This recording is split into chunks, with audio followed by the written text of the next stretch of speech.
The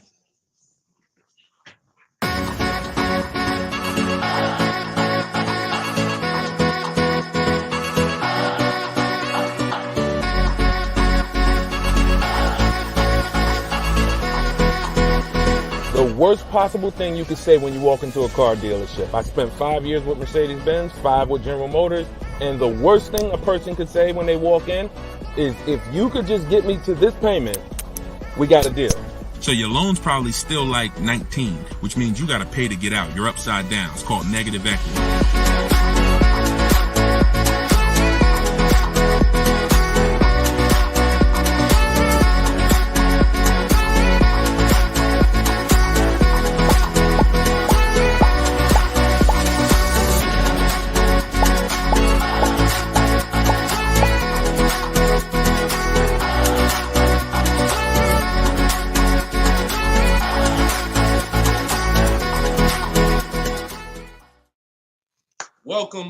Welcome to episode 4 of Car Shopping Questions and Answers. We are live on 4 platforms: Instagram, YouTube, TikTok, and Facebook.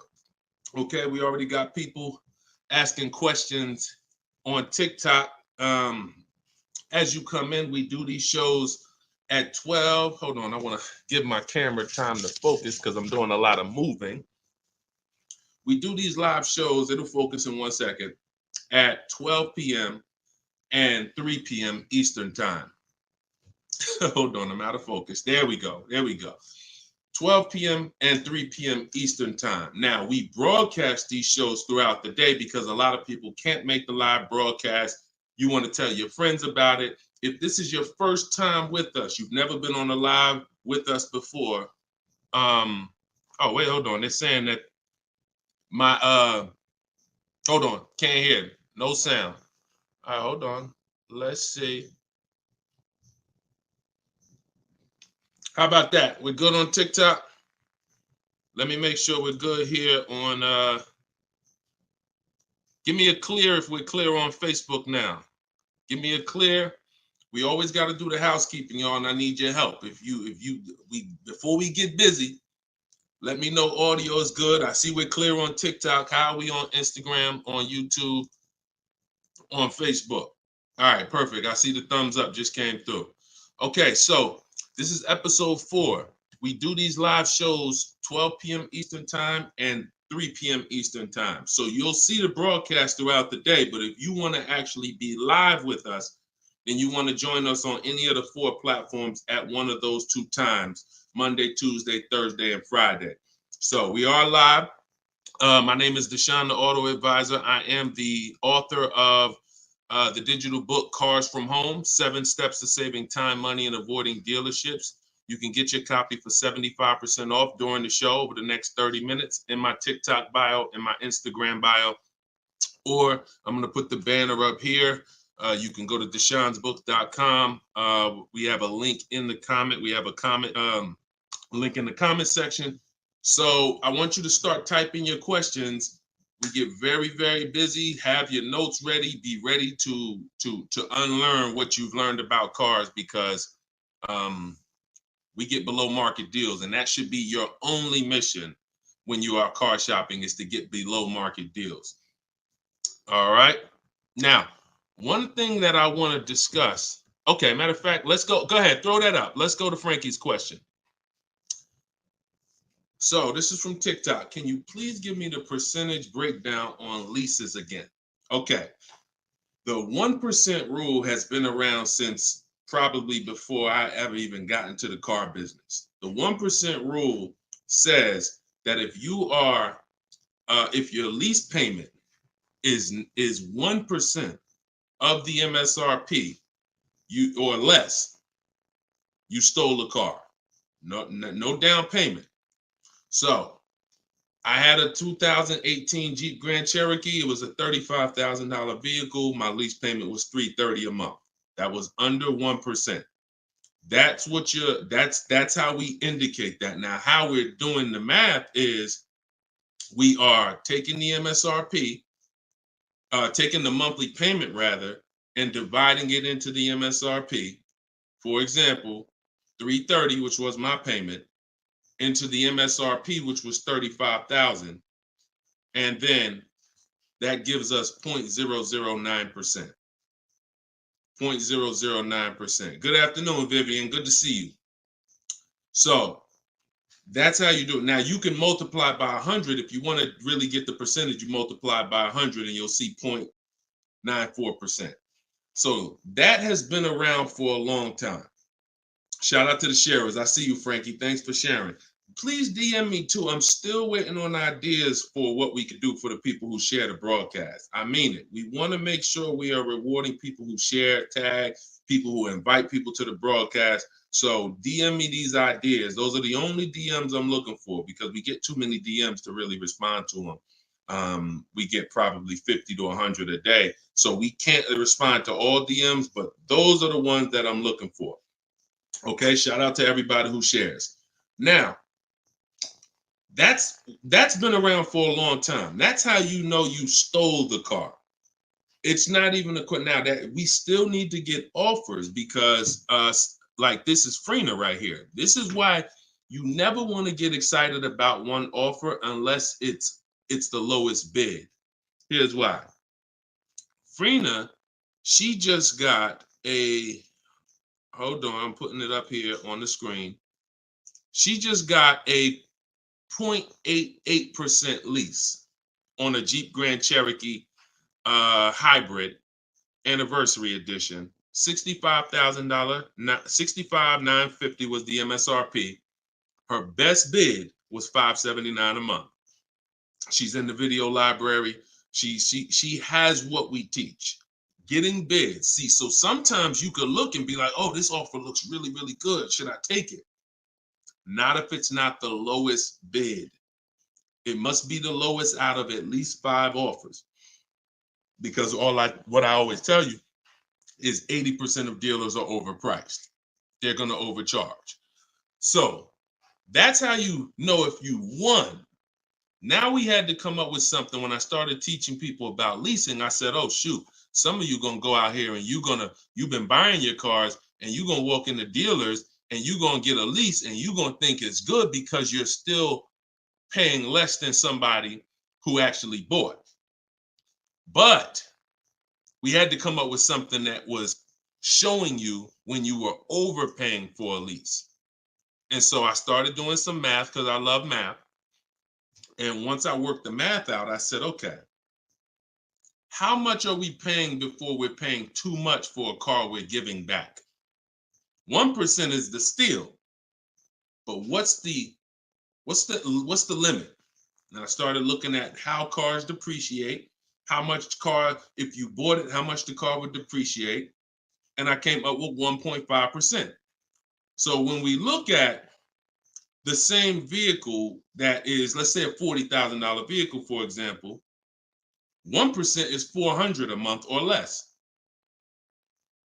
1.5% is $600 a month. Now, what you look at is the total you're paying over the 3-year lease. 600 times 36 months, that's 21.6. So when you take $40,000, you add your taxes and everything, you're probably going to end up about 44.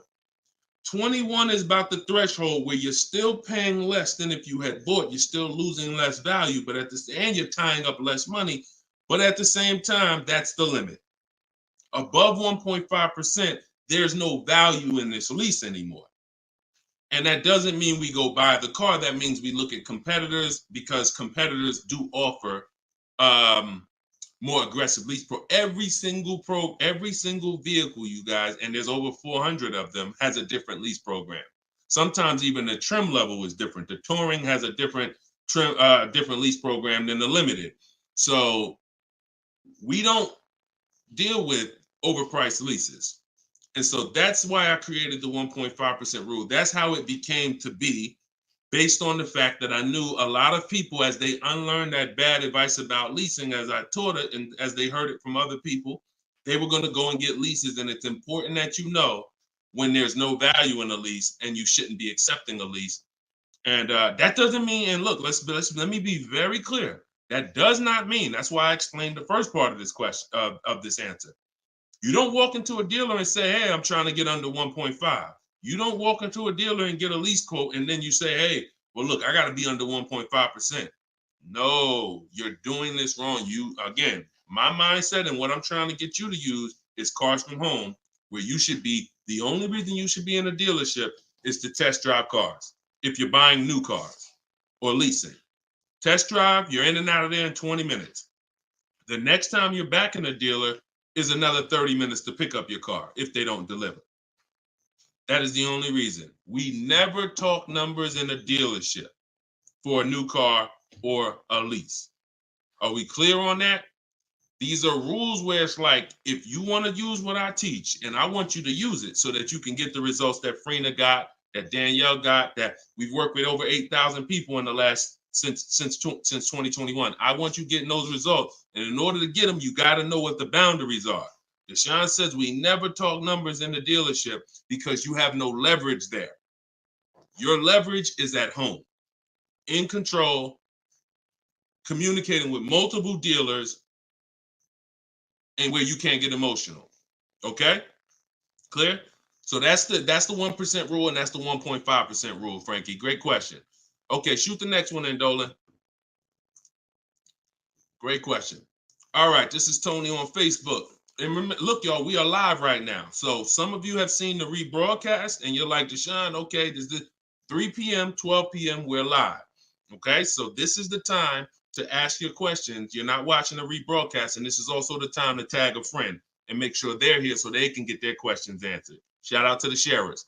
And could y'all keep tapping the screen on TikTok and running those likes up? This gets TikTok's attention and gets more people over here because we got to do this together. All right, Tony from Facebook says, hi, my lease is up in a month. I wrote to get 3 quotes from dealers. I only got 1. That's normal. The other 2 are taking their time. That's normal. I have a third-party restriction. Should I wait for the other 2 quotes or just run with the 1 quote? I never run with a 1 quote, and I get 5 quotes. So you're mentioning 3. I never mentioned 3. 80%, again, a lot of what we're talking about, y'all, is math. I'm unfortunate where I have the data. I got probably 5,000-6,000 people who have my book. We probably got close to 2,000 people in the Cars from Home library in my coaching program.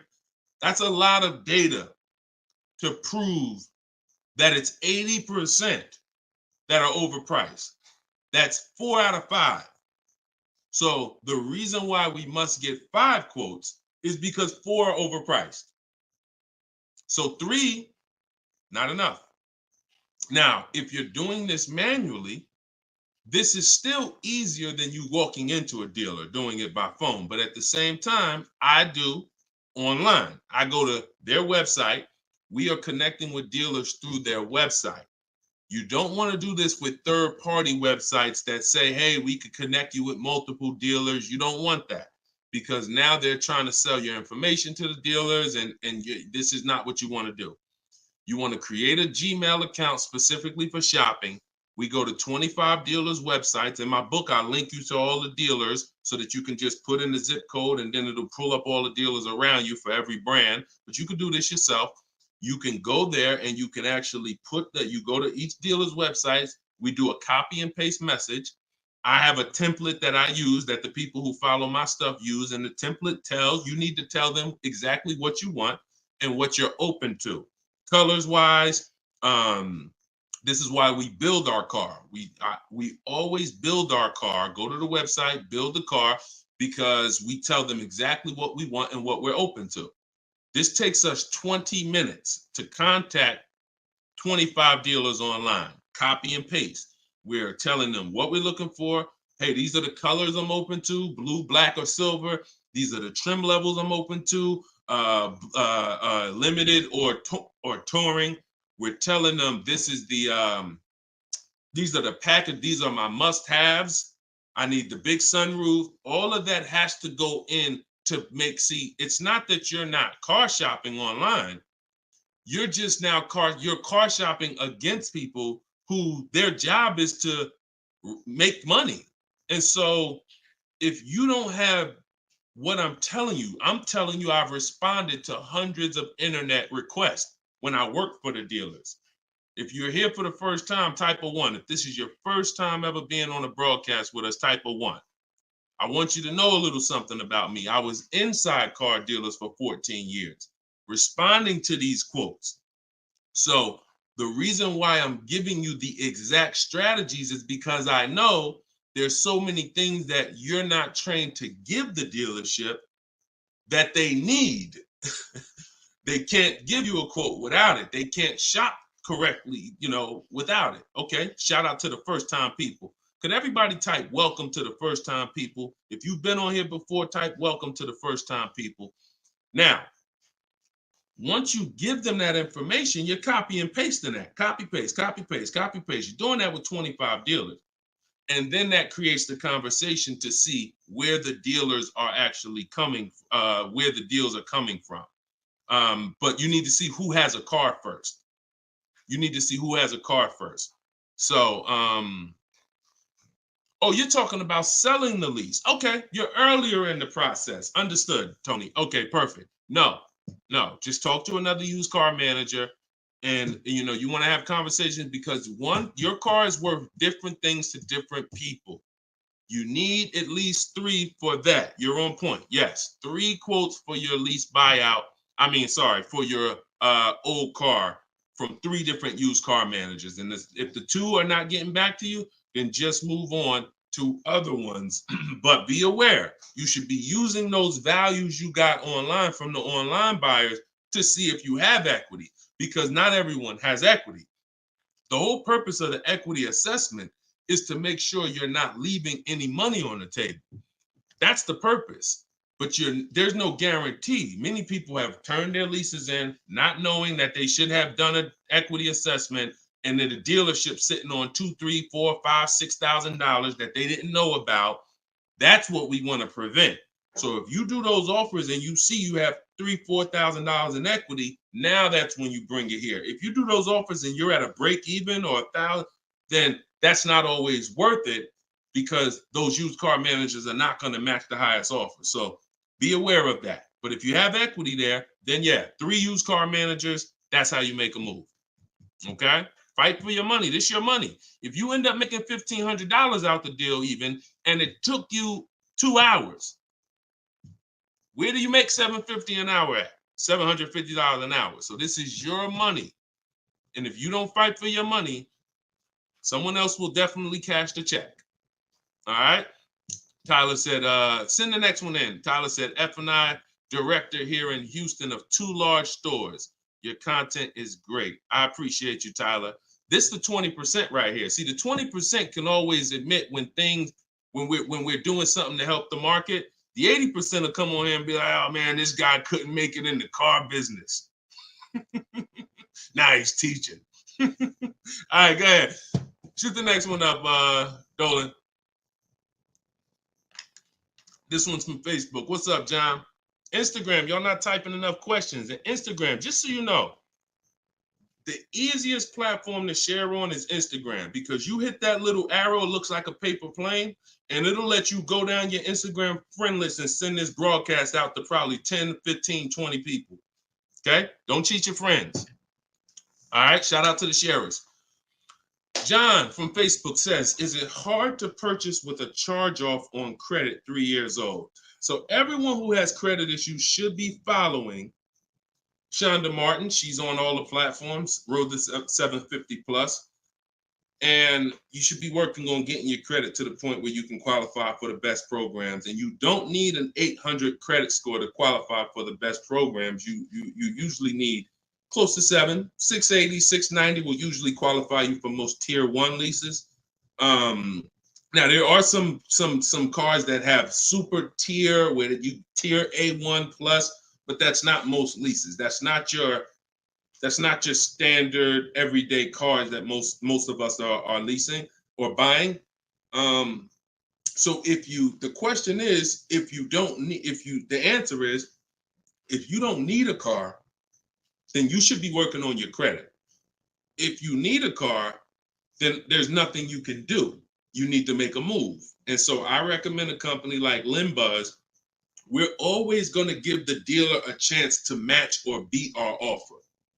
So whoever we end up buying our car from, some of you have been taught never let the dealer participate. That's costing you money because the dealer has 7, 10, 12 banks on their end. Now, if they're trying to beat and earn your business, now that's a winning position. See, check this out. When you have a finance manager who's saying this about you, what's the highest interest rate you think they'll pay? What's the highest payment you think they'll pay?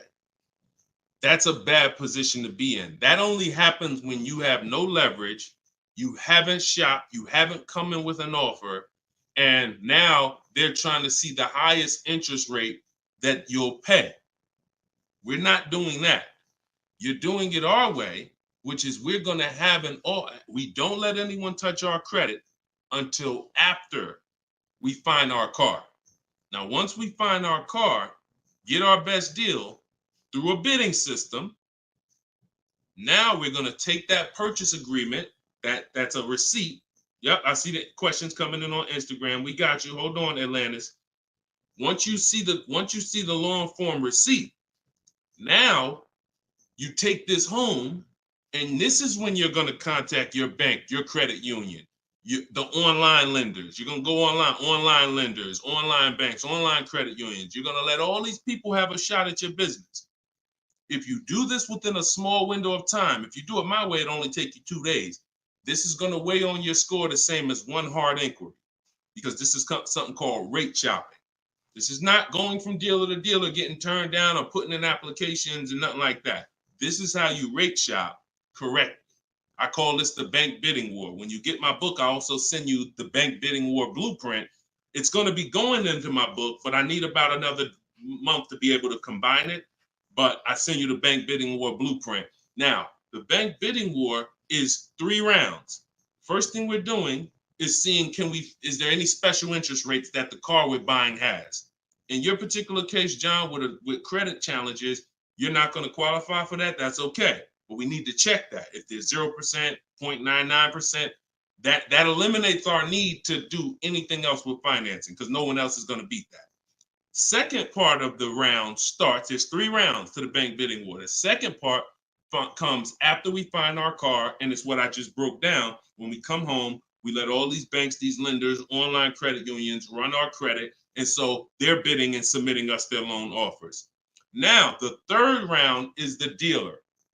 That's when we're going to call the dealer who we reserved the car with and say, hey, I got 6.29 from this bank. If you can beat it, I'll give you the business. Now, this is the big difference, you guys. When you have a finance manager who's trying to beat your offer, who's calling their banks and saying, hey, I need to get 5 point something because this person already has 6. That's leverage. When you start bidding, like I'm teaching you, like what's in my book, like what's in everything we do, in my videos, everything's a bid. You have the leverage. And there's no way for you to overpay when you are getting bids. So that finance manager calls you back, it's only going to be 1 or 2 answers. Hey, Stuart, man, listen, I tried my best, man. I reached out to every bank I got. No, I can't beat that rate, man. I appreciate the opportunity, but you can go with your own financing. In which case, you guarantee you got the best loan. Second thing is, hey, you know what? You had a good rate, man, but I got somebody to beat it. So we can do it right here for you. Perfect. In which case, you guarantee you got the best loan. See, you don't have enough people competing for your business. That's where your buyer's remorse is coming from. That's where your lack of confidence is coming from. That's why you're driving off from a dealer saying, hey, you think we could have got more money? You think we could have got another $1,000 off? That's all buyer's remorse because you don't have enough people competing. So I want you to stop that. I want you to use what I'm telling you to do. All of this is in my book for those of you who like Deshone. I don't even want to remember all of this. It's all in my book, Cars from Home, 7 Steps to Saving Time, Money, and Avoiding Dealerships. This is what I've been teaching for 3 years. And this is what I've been doing since 2015 myself personally. So you can get your book for 75% off. Cue up the next question, Dolan. Oh, John, in your case, though, when you get that buyer's order, you would be reaching out to Limbuzz. So after you find your best car deal, you would be reaching out to Limbuzz and seeing, what their rates would be for you and then you will be going with, still giving the dealer the opportunity to see if they can beat it. Because once a dealer knows you got an approval already, they kind of have a little more leverage to be able to see if they can beat that approval. But in any case, even if they can't, LendBuzz is pretty generous. But we don't do this until after we find our car. Okay? Great question. Shoot the next one up, Dolan. All right, this is Gemini from Instagram. Can a dealership legally raise the price from what is being offered online? Listen, nobody's suing dealers. So it's not really about what's going on legally. It's probably more ethics than anything. And we don't expect dealers to be ethical. We don't need dealers to be ethical. They've proven that the majority of them aren't ethical. So when you're not ethical, you walk the fine line between breaking the law and not. You walk that gray area. I overcharged you. I know you could have paid less, but I know, whatever. But I know I could have sold you the car for less. But I'm gonna tell you that this is the best. Like, all of this stuff is unethical, but it's legal. So when it comes to what we're doing, our job is to protect ourselves. And you can't go into a car dealership expecting them to protect you. You can't go into any business transaction expecting the person you're negotiating against or the person who's selling you a product to protect you. That's why we exist, because there's no one out there. If it hadn't been done, you'd been good. If there were, even if the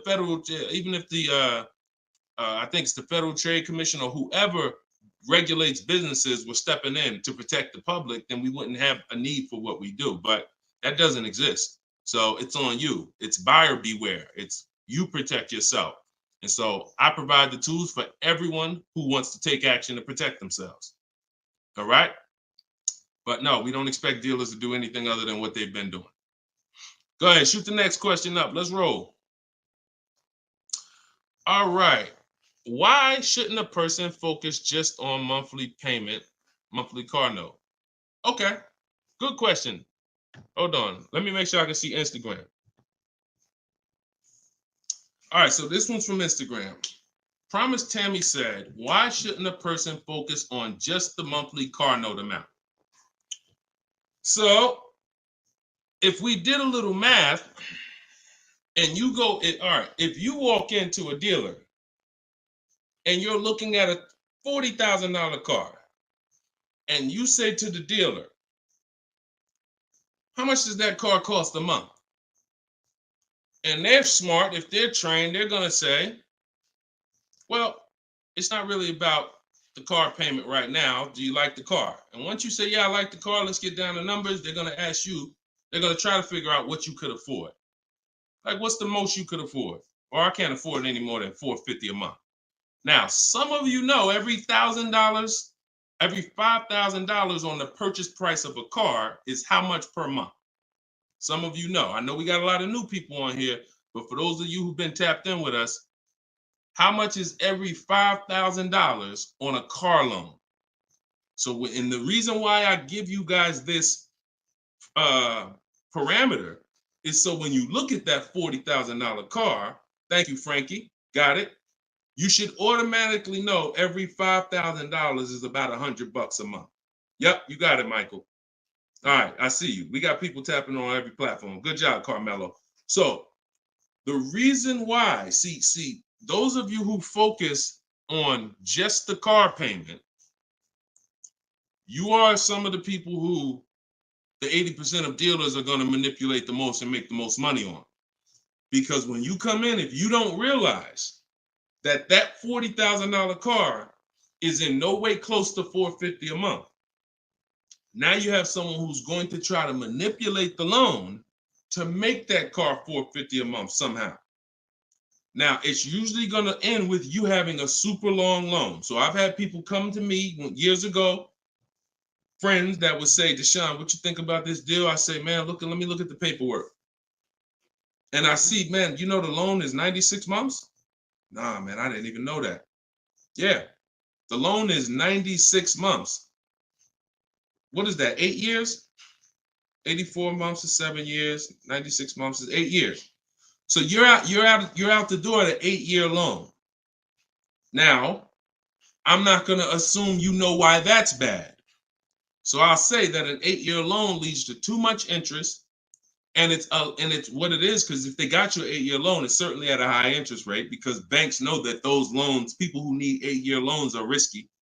People who need 8-year loans, they got to protect themselves, because typically the car may have problems in the long run. When you go down, see, the whole point with a shorter loan, 5-6 years, some people want to be conservative, you take 4 years, but you want that car paid off by the time maintenance comes, by the time repairs start being needed, because cars need repairs every now and then.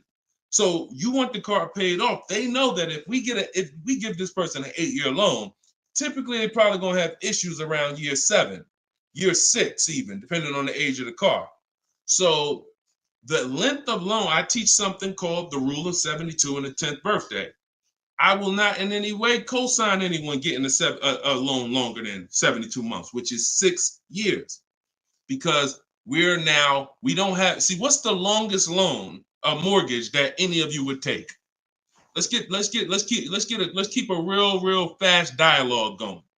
All of this is to really answer the question that Tammy's asking, which a lot of other people have. So we need to indicate why this makes a difference. The longest mortgage most of you are going to take is 30 years. Mortgage. There are 40-year mortgages available. There's 50-year mortgages available. No one on here said, yo, I do a 50-year mortgage. Why? Because we already know inherently anything longer than 30, that means we can't afford this house. That means we're looking at the wrong house. So we had to make sure we created boundaries so that you understand, okay, if I got to take a loan longer than 6 years on a car, that's telling me I can't afford the car. So once I get my best price, I should already be able to afford that car with a 6-year loan or less. And I combine that with the 10th birthday. So when you look at your car, you should have your car paid off by the 10th birthday. You're taking a lot of risk if you got a loan on the car past its 10th birthday.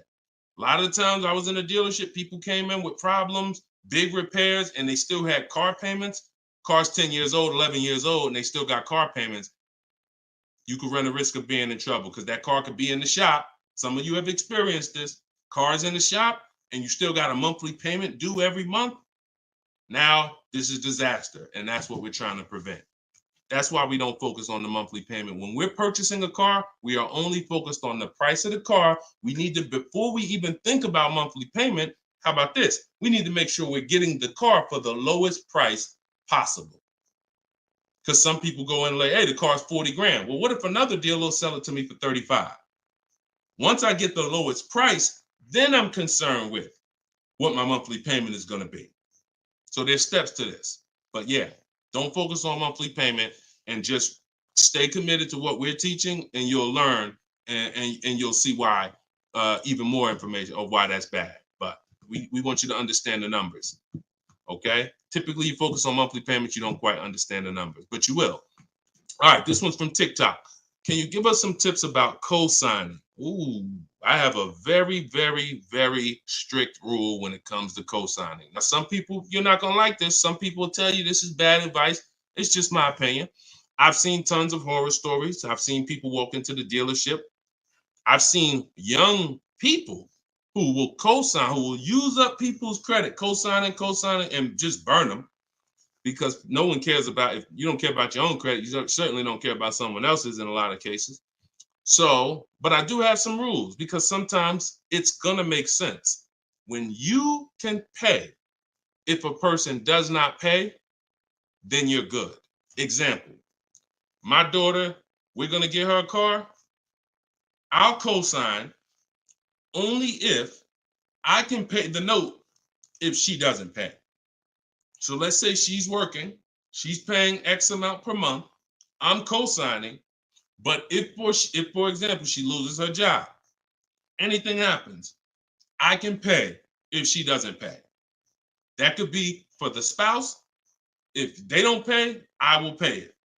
As long as that's the rule, then you're protecting yourself, because where you get in trouble at is if you can't pay, if they don't pay. He told me he was going to pay it. He's missed 2 payments. Your credit doesn't get, no, they don't care. So you got to be willing to say that. This has to be a person that I'm willing to pay if they don't pay. That means I got to have that type of relationship with them. Or if I can't pay if they don't pay, I'm not co-signing, because I cannot depend on things that will go wrong. Life will happen. And then I'm sitting out here and my credit was 700, 750, 800. Now it's 620 because they missed 3 payments and I'm struggling to get this car back from them.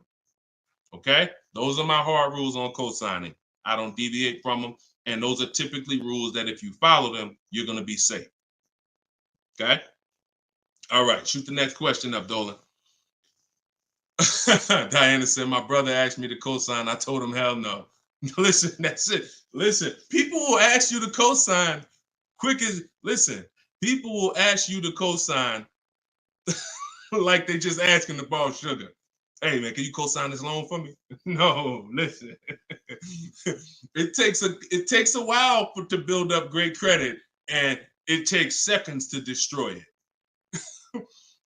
Nicole from Facebook said, are you able to negotiate third-party restrictions in a new lease? So these are two separate things. The third-party restriction is the selling of the old car, not the new lease. We're not mixing these two. So we're going to, the people who work with me, you're selling your old car independent of the new deal.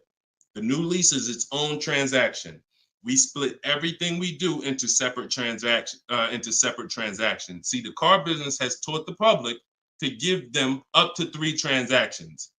Buying a car from them is 1 transaction. Getting a loan from them is a 2nd transaction. Letting them buy your old car, which you call trade. We don't use that word. That's 3 transactions. There's money in each transaction.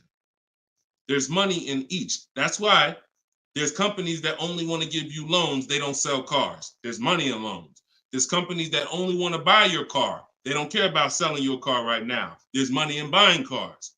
So you need to separate these transactions if you want to maximize each. There's no way for you to save the most money without maximizing and looking at each part of your deal as its own separate transaction. So if I have a third-party restriction, I'm doing the equity assessment. A third-party restriction is, some of you have leases. We always need to see if there's any equity in our lease before we return it to the dealership. If you have returned your car to a dealership without doing the equity assessment, you don't know how much money you've left on the table. Because if there's $2,000 or $3,000 of equity in your car, the dealer's keeping that, and that's their money. So, or the bank's keeping it when they sell it, that's their money. It's probably the dealer will find a way to buy it, and it's their money. So when we look at an equity assessment, we're going to do it at all times. Now, there's no guarantee we have equity, but we want to guarantee we're not leaving equity on the table. And so a third-party restriction doesn't mean you can't sell a lease. Who didn't know you could sell a lease? Type a question mark. If that's new to you, this is your first time hearing this, you've been leasing, and you're like, Deshone, I never heard about selling leases. I had no idea this was a thing. Type a question mark if this is your first time hearing that you could sell a lease. Okay. Fish Guy Rodney. Okay. See, so more information is coming out. Okay. Fairy Godmother. Okay. Emil. Okay, I'm sorry. I just tore your name up. Sorry. So as you change Shamir on Instagram. So when we look at this, we got to see that the things that we don't know cost us money. So now it's like, once they saw people, because we helped out probably thousands of people in the pandemic sell their leases, used car values, resale values were crazy. So we had people making $5,000, $10,000, $12,000 selling their leases. I sold my Jeep Grand Cherokee lease. I made $8,900 after I drove it for 42 months because I extended the lease and then I sold it. My mother, she drove her car. She made $10,200. Now those numbers don't exist anymore because values have come back down. But there's still people who are going to make 3, going to make 2, going to make 4, depending on your car. Now, every car doesn't have equity. But when it comes to the third-party restriction, they don't say you can't sell. They limit who you can sell to. You must sell to a local used car dealer. To a local dealer of the same brand. So if you have an Audi, you must sell to an Audi dealer. we are still going to get bids. We're going to get at least 3 bids from used car managers at Audi dealers, because your car is not worth the same thing to every dealership. Your car may be worth 19 to this dealer, 19.8 to this dealer, 21 to this dealer, which is why we must get bids. Y'all gonna hear me say that word. Your favorite word, if you stick around and you use what I'm teaching, when you start mastering my strategies, your favorite words are gonna be bids, multiple offers, because that's how we save all the money. So okay, so that has to be handled, Nicole, separately. The selling of your car, the who I'm gonna sell that car to, you find that person first. Then you go shop for your replacement car. And then once you go sign that deal, you sell the car, you do it the same day, and you maximize both transactions. Okay? And all of this, guys, shouldn't take you any more than 90 minutes. This is not something that's going to take you hours. See, my whole thing is to show you how to get great deals in 60, 90 minutes from home. That's why my book is called Cars from Home: 7 Steps to Saving Time, Money, and Avoiding Dealerships. You can all get a copy for 75% off for the next 30 minutes. Just go to my TikTok bio. You won't leave the broadcast. Grab your copy before that timer hits 0. The price goes back up to $97. Or you can go to my Instagram bio, or click it if you're on Facebook or YouTube. Go to the comment section and you'll see a link to deshonsbook.com and grab your copy for 75% off before the timer expires.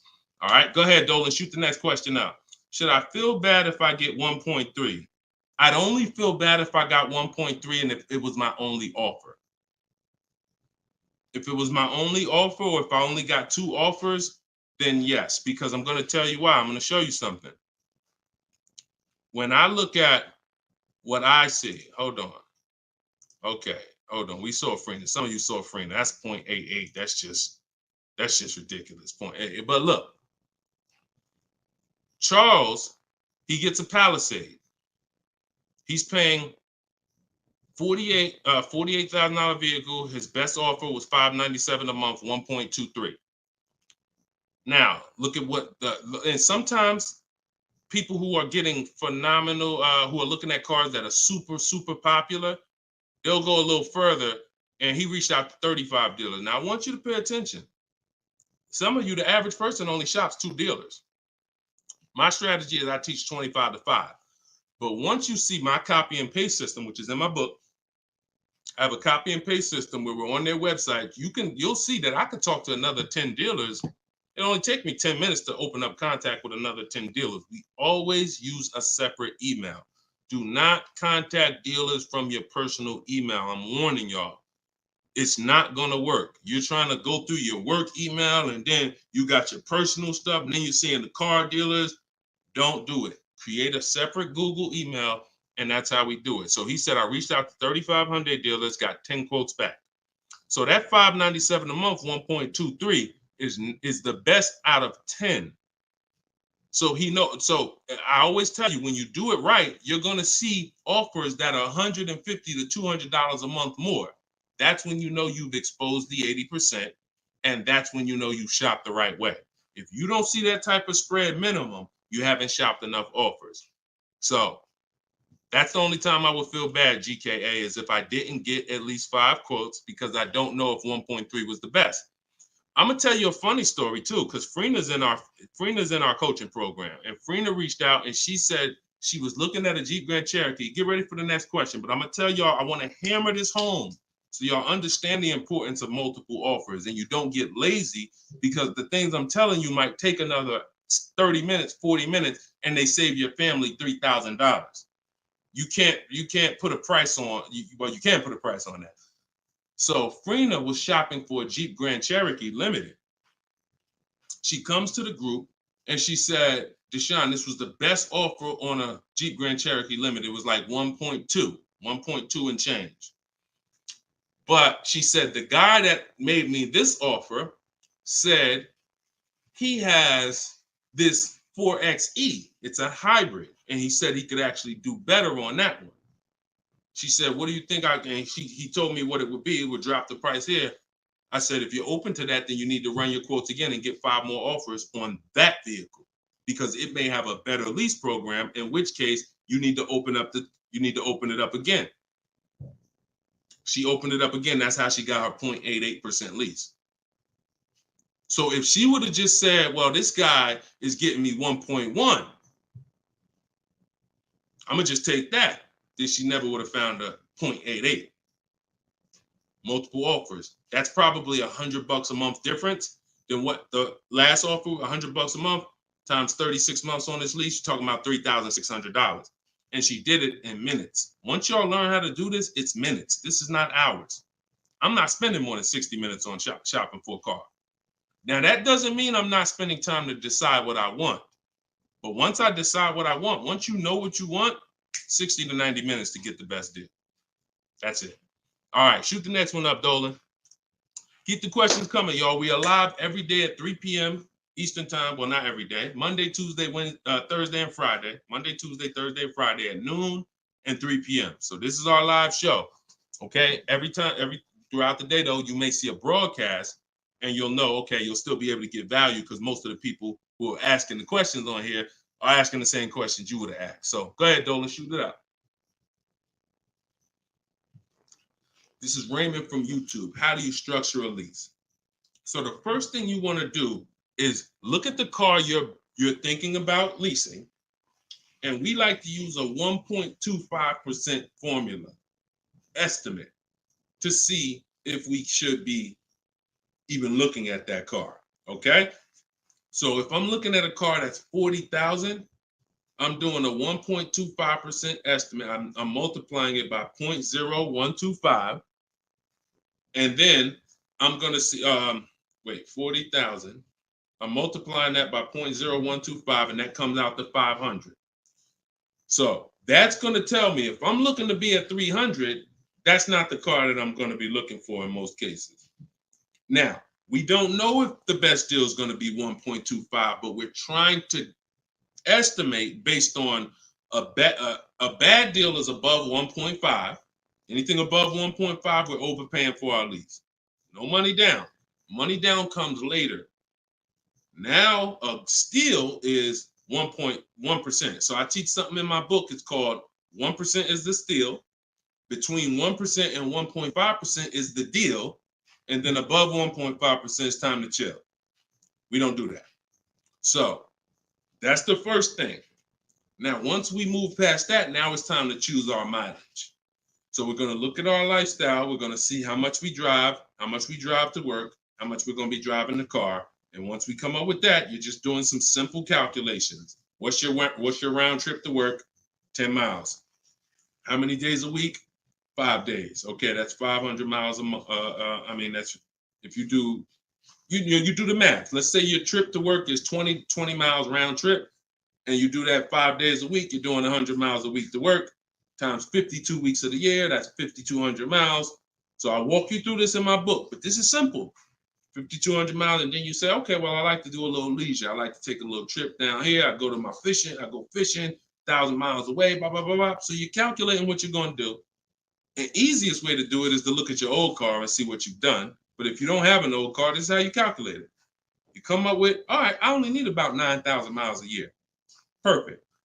All of our leases, we shop our offers with 12,000 miles a year. That's your average miles. That's what we want to base our formula from.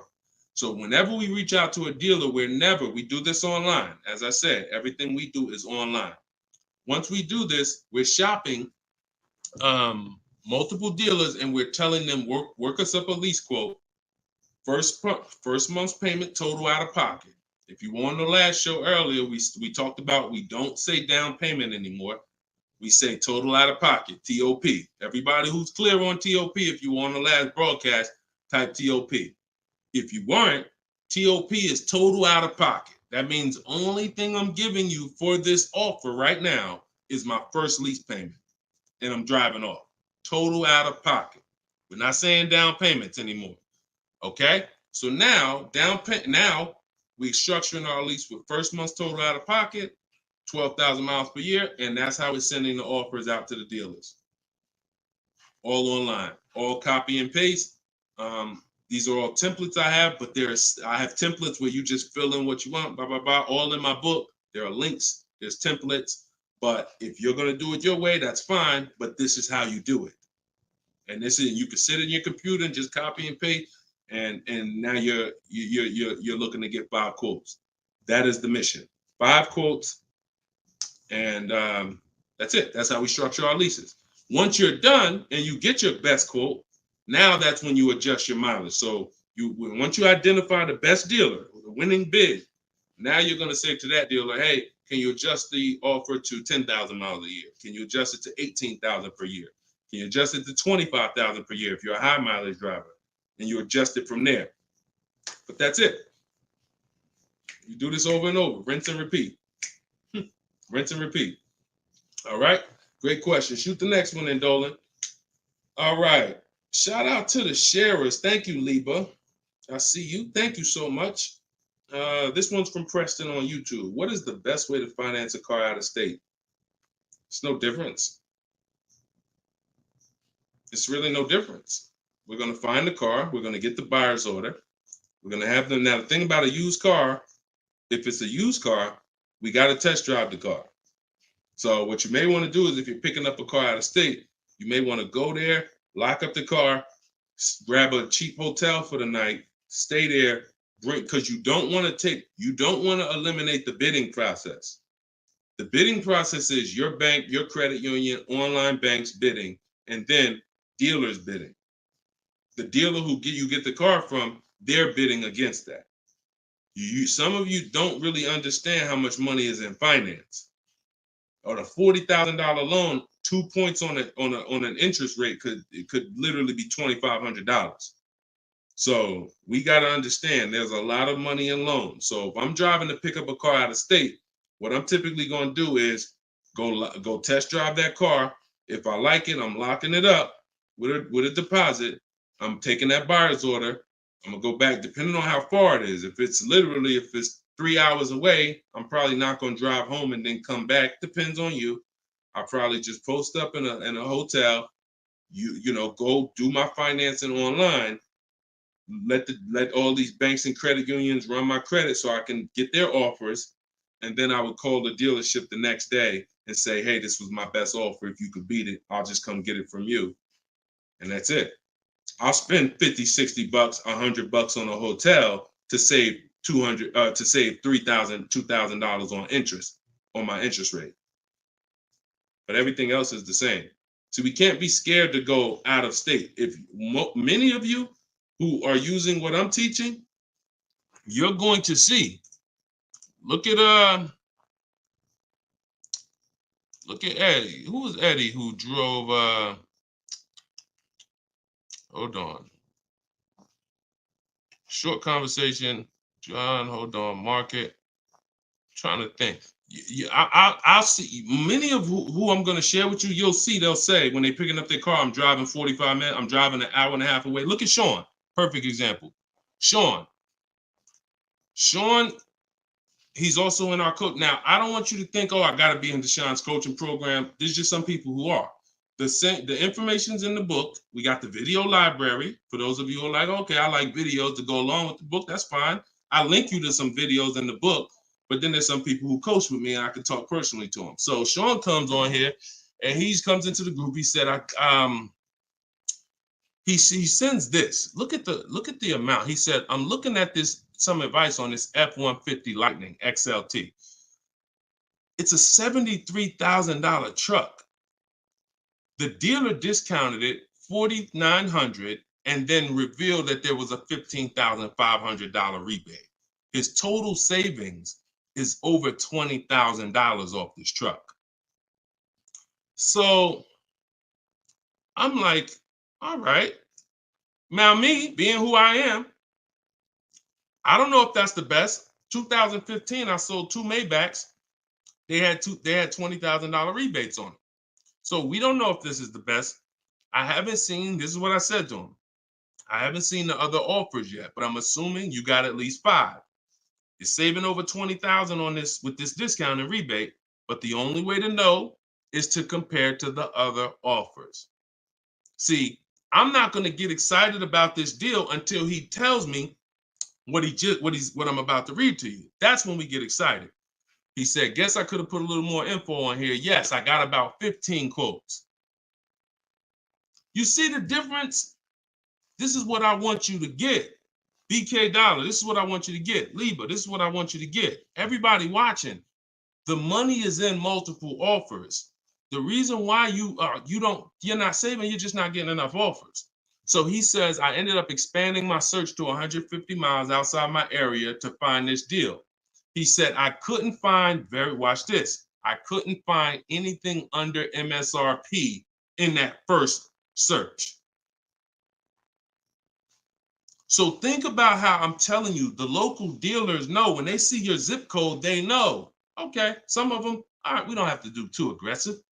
But those dealers that are an hour and a half away, when they see your inquiry, they're like, oh, listen, this is a person we never would have saw before. What is it going to hurt us to blow this truck out? And we take a deal from one of our competitors' markets. We'd love to see our license plate frame over in their market. That's how we win. So he ends up saving over $20,000, and he doesn't mind driving 150 miles to go get that truck. Why? Because every mile he drives is dollars he's picking up. We clear on that? We clear? If you're clear on the importance of multiple offers, type clear. All right, shoot the next one up, Dolan.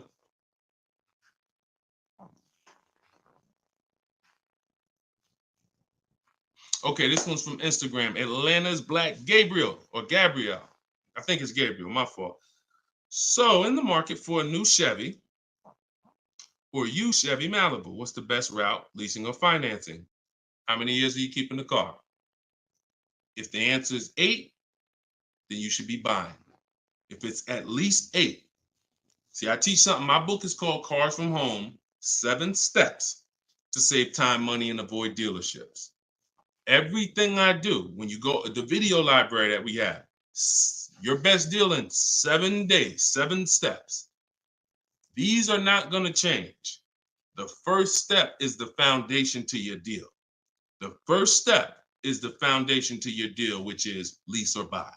Because you cannot get a good deal if you bought when you should have leased. It's impossible.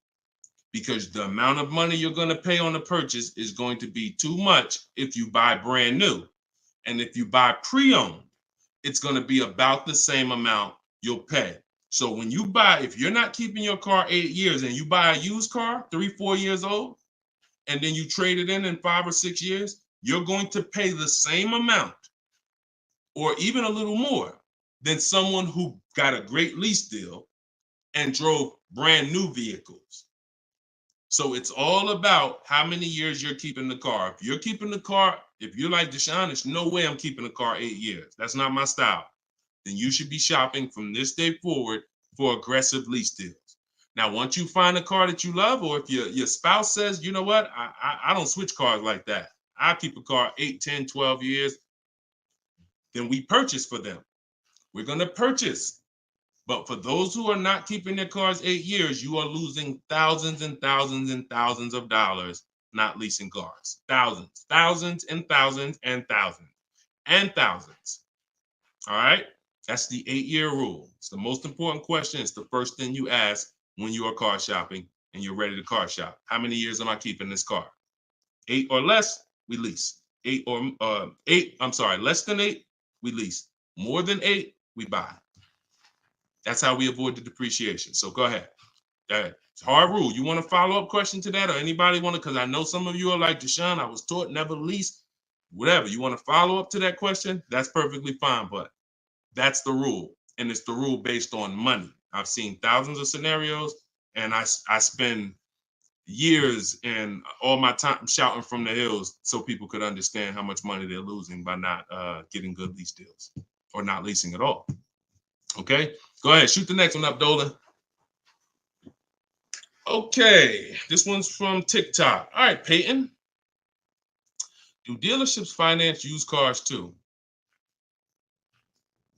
Yeah, sure.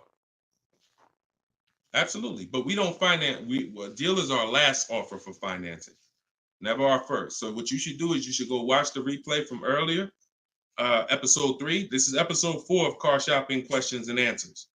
We do these lives Monday, Tuesday, Thursday, and Friday 12 p.m. Eastern time and 3 p.m. Eastern time. For those of you who are like, because I want you to be able to tell your friends. Today, some of you are going to run into people who are car shopping. You need to be telling them, hey, you got to check this guy, Deshone the Auto Advisor. He does this show, live show, 12 o'clock, 3 o'clock, Monday, Tuesday, Thursday, and Friday. But you want to watch episode 3 where we went into detail about how we don't find it. In fact, earlier, I think we talked about it early on this episode. Your financing should be independent from the dealer. The dealer should be your last offer for financing. Because what you're asking for, that's 2 transactions. You're giving them 2 transactions of business. You're giving them the purchase of a car, and then you're giving them the selling you of your loan. So what we do is we separate these transactions and we get bids for each. So the only way I'm dealing with a dealer, the only way you're going to be dealing with a dealer is if they've won the bid, which means if I'm looking for a used car, you won the bid out of all the used cars. Like, all right, give you an example. This is Vincent. Vincent got a 3-year-old Lincoln Corsair, premium trim level, under 45,000 miles, clean Carfax, inspection, all from the comfort of home. I'm reading what he put in our group. He was targeting to find a discount of 30 to 35% from the MSRP. This is something that no one is teaching you guys about what you need when you're purchasing a used car. If you're going to be purchasing a used car in the future, or your next car, or if you bought a used car in the past, type the letter U.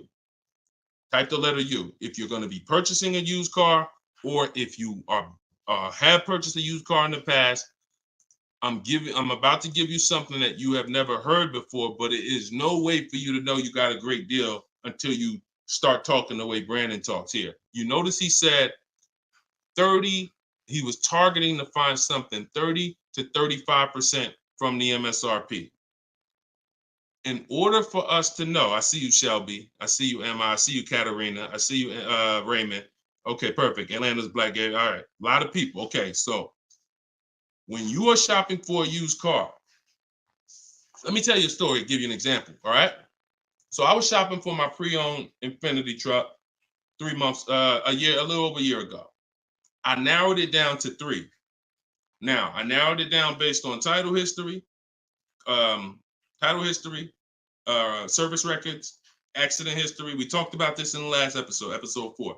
Title history, service record, episode 3 rather. You can see it on YouTube. And if you're on YouTube, please make sure you subscribe and please hit the like button. It matters because that shows the algorithm that we talking business over here, that more people need to be here. So when I narrowed this down now I get to, like, I think I narrowed it down to my top 4. They were all white. They're all within 30, they're all within $1,500 of each other. Now, here's the problem. This is where it gets complex for you. Because I'm looking at one that they're asking 30,000 and change, one they're asking 31,000, one they're asking 31,800. You know, they're all within $1,500, $2,000 of each other. Similar miles. On the outside, they all look similar. Without knowing, I created something called the true value percentage. What is the true value percentage? It's not what the website says is a good deal. It's the percentage off of what the vehicle was when it was brand new. So I pulled the window sticker for each of these vehicles. I pulled the window sticker, and what do I see? Now I teach you how to do this in my book. I teach you this entire process, but I'm walking you through it. Exactly. I pull the window sticker. You can get it from Carfax, depending on if Carfax has a deal with that manufacturer. Carfax has window stickers. Now, what do I see? One car is 46,000 when it was brand new. Now they're asking 31 and change. Okay. One car is 48 when it was brand new. They're asking 31 and change. One car was 52 and one car was 54.5. That's the one I got. So you see how in one instance we were confused. You would be confused. You sitting here like, yeah, Deshone, that's hard because they all look the same. They all similar price. How do we know? Once we find out the original MSRP, not only do we find out what the original equipment is that's in the vehicle, which is helpful. I wanted to know this is an edition 30, got all these special features. That's helpful to know too. But more important than that even is to know that that car was a $54,500 car that they were asking $31,800 for, which means I got a 42% discount. That is something we created called the true value percentage. And that's how we make sure we choose the right used car when we're ready to pick the final one. This is what we do here, y'all. If you this is why, like, this is why we've been blessed, because God knows we're giving you the information you need to win with. So all of this is in my new book, Cars from Home, 7 Steps to Saving Time, Money, and Avoiding Dealerships. If you want it all in one place, you can watch the show. You can watch my free social media videos. I got hundreds of them. Or you can say, Deshone, I'm going to get this it's 75% off in my TikTok bio. It's normally $97, but you can get yours for 75% off.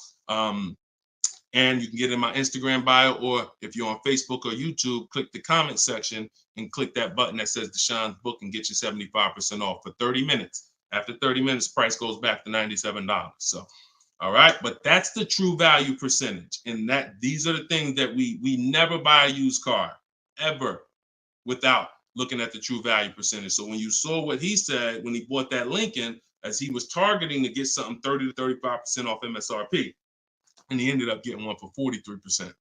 So that's what you need to know. Go ahead, shoot the next one up, Dolan. Great questions today. All right, Raymond on YouTube. Does it make sense to buy an existing lease? So when you're buying a lease, all you're doing is buying a used car. That's how you got to look at it. It's a used car.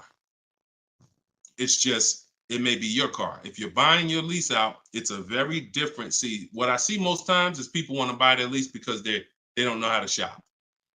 Because there's deals out here. We've been making deals since the pandemic. I started our video library. We started that in 2021, November. Middle of the pandemic, when people were paying ridiculous prices over with some the 80%. They were cashing the biggest check they've ever cashed in their lives. Like in their lives, they were like, and we were getting deals all since then. Felicia came in. She was our first person in our program who got a BMW. She saved $1,950 January 2022. And so we when you get bids, you reveal. That's why we don't pay attention to nothing out there. I don't care what anyone says, what any dealer says does not matter to me. That does not matter, because I know that if we got deals all through the pandemic, oh, forget it. That's why this market, we're killing it even more. So, you know, if you're buying your lease because you're keeping it another 8 years, you say, man, Deshone, I used to lease, but you know what? I really want to buy something that I could keep for 8, 9, 10 years. Then sure, buy the lease. But if you're not doing that, then you're moving from a lease mindset, which is I'm driving great cars, brand new cars, always under warranty in most cases, latest and greatest features, low payments, pennies on a dollar compared to people buying. That's a whole value system. That's mindset right there. These are the people who are shopping for a lease. These are the benefits of leasing. And then you're moving and saying, all right, I'm going to buy a used car now. Very different, very different. So you got to be, you have to have had a change in mindset and goals to buy your lease and buy a used car. And it's what I see most times is people just don't know how to shop. When you use what I'm teaching you to shop, get 5 offers, you're going to see there's deals everywhere. Everywhere. Go ahead. Shoot the next one up, Dolan. You can't pay me to negotiate your lease because I do this in 90 minutes and I'm teaching you to fish. You know, I've had people who used to buy cars from me. Hold on, keep that question up from Nicole, but I saw this person on TikTok.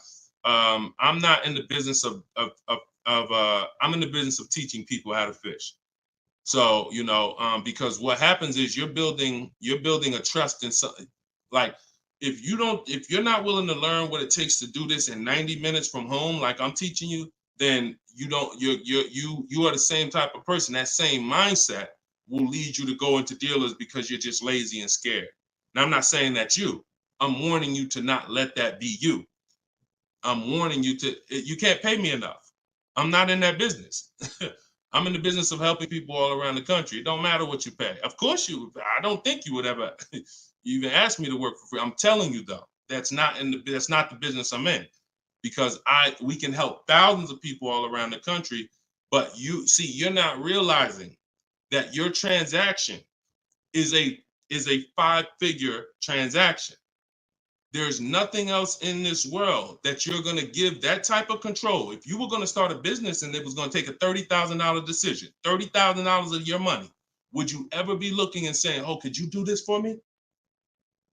You see, we do things with cars because we've been programmed to do them with cars. Car dealers have made you so scared that you've been programmed to do something, but you never do it with anything else. You never do it with a house. You wouldn't say, hey, I'll pay you to get my house for me. I'll pay you to, start this business for me. No, it's only cars. So when you realize that this stuff is easy, that old way of going into dealers and going back and forth, see, you're thinking of the old way. You're thinking, oh, I need somebody to tag along with me. Yeah, I got Deshone sitting over there next to me. I wouldn't be there because I'm at home. Where you see me at, where you see me at is exactly where I got my Infinity truck. I just told you about the deal. Where you see me at is exactly where I get my cars from. I sit right here, and all the people who got my Cars from Home book, who are in the Cars from Home video library, they're all right here. Some of them in the airport buying cars. Some of them at their desk at work making deals on cars. Nobody who's learning from me is in a dealership making deals on cars.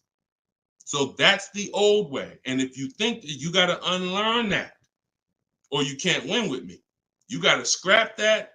I know it's painful. I know it sucks. I know it makes you feel like you're a loser.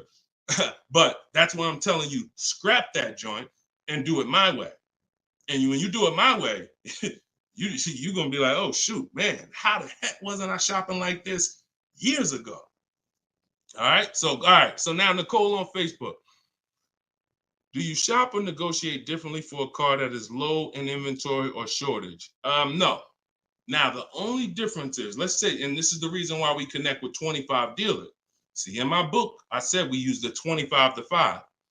We got to connect with 25 dealers. This takes us 20 minutes because we're using a copy and paste system. So if you're going to all of these Chevrolet websites and copy and pasting in their contact box, copy and paste, copy and paste, copy and paste. Now, what you're doing is you're shopping out of all those dealers' inventories.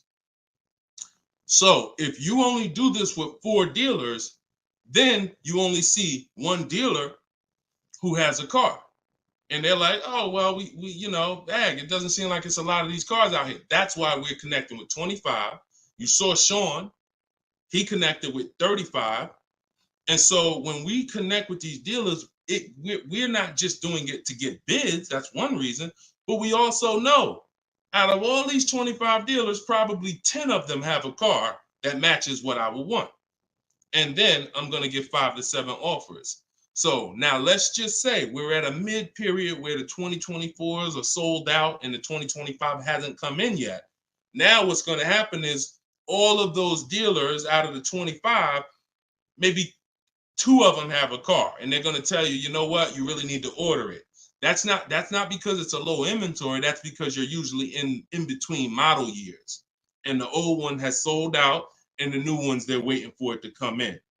But it doesn't change the way we shop. And sometimes we will order. If I'm purchasing, I'm more likely to order because I'll get bids, and then I'll take the car. But if I'm leasing, we're less likely to order because we don't know what the lease program is going to be.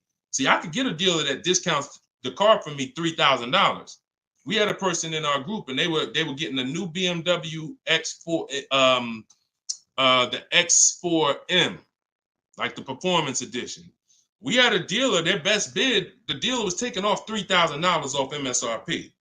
So, but the lease program is what we didn't know. And once the car came and they put the lease program on it, we saw that it was over 1.5%. So even at that discount, wow, we saved $3,000. Now, if she was purchasing it, that's a win. $3,000 off, beat everybody else. So I don't mind ordering if I'm purchasing. But on a lease, I'm less likely to order because I don't know what the lease program is going to be until the car gets here. Okay, but yeah, that the process doesn't change. It just we have little caveats based on on low inventory. Okay, process is the same. Nothing changes our 7-step process. Nothing. All right, go ahead, Dolan. Shoot the next one up. All right, great questions today. We got Jermaine, Facebook. So how do you transition out of a finance into a lease? Instagram, y'all not asking a lot of questions to. All right, hold on. Get blooming chosen one. All right, hold on. All right, Jermaine from Facebook says, how do you transition out of a finance to a lease? All right, perfect. So now what I like about this question, Jermaine, is you've already answered the most important question, which is how many years am I keeping the next car? That's step one in our 7-step system. You've already answered that because you've determined I should be leasing. Now the next step is equity assessment. Equity assessment. Call the bank. You don't have to worry about third-party restrictions or nothing because you're not leasing. I mean, you're not coming out of a lease, rather. So you're going to call your bank, get your payoff. You're going to take 20 minutes, go on CarMax, Driveway, Carvana, Kelly's Blue Book Instant Cash Offer, AutoNation Sell My Car, Car Guru Sell My Car. Get those 6 offers. That's going to tell you if you have equity, break even, or if you have negative equity. That's your next step. Don't do anything else until you do that. Okay? See, we always have to account for our current asset before we start moving forward. What happens if he has $3,000 in equity? That means he has $3,000. He could either apply towards his next deal, or he could put that money in his bank account and, maybe he leases the next car with no money out of pocket. So equity assessment always comes, even before we budget, before we plan our mileage, before we do anything, equity assessment is what we do. All right? All right, shoot that next one up. Shoot that one up from Instagram if you got it, Dolan. It might have took you a minute, but because we got it's comments from everywhere, y'all. No matter. Okay, here we go. For your calculator, why doesn't it negotiate to the lowest offer? My calculator is the best. My calculator is the best thing that exists because it takes all the offers you get. By the way, y'all, what she's talking about. And you got to be specific because I do have multiple calculators that I've created in my book, multiple softwares where you plug in stuff and it spits out so one of the calculators that I have is the counter offer calculator. So we never accept a deal until we send a counter. So what we do is we take the counters. We take all the offers we get, we plug them into my calculator. Whether it's a lease or whether it's several types. One is for leasing, one is for cash purchases and financing. Now, when you're financing, you're always getting your deals with tax and everything included, all in. So what it does is it takes all the offers, you plug them in, and then it spits out which one is the best, and it counters everyone based on the best offer. So let's just say a dealer says, I'm gonna do a 1.1% lease, and then this dealer says 1.2. This dealer says 1.3, 1.5. It's not countering all the high offers based on their high offers. It's countering all the offers based on the lowest offer.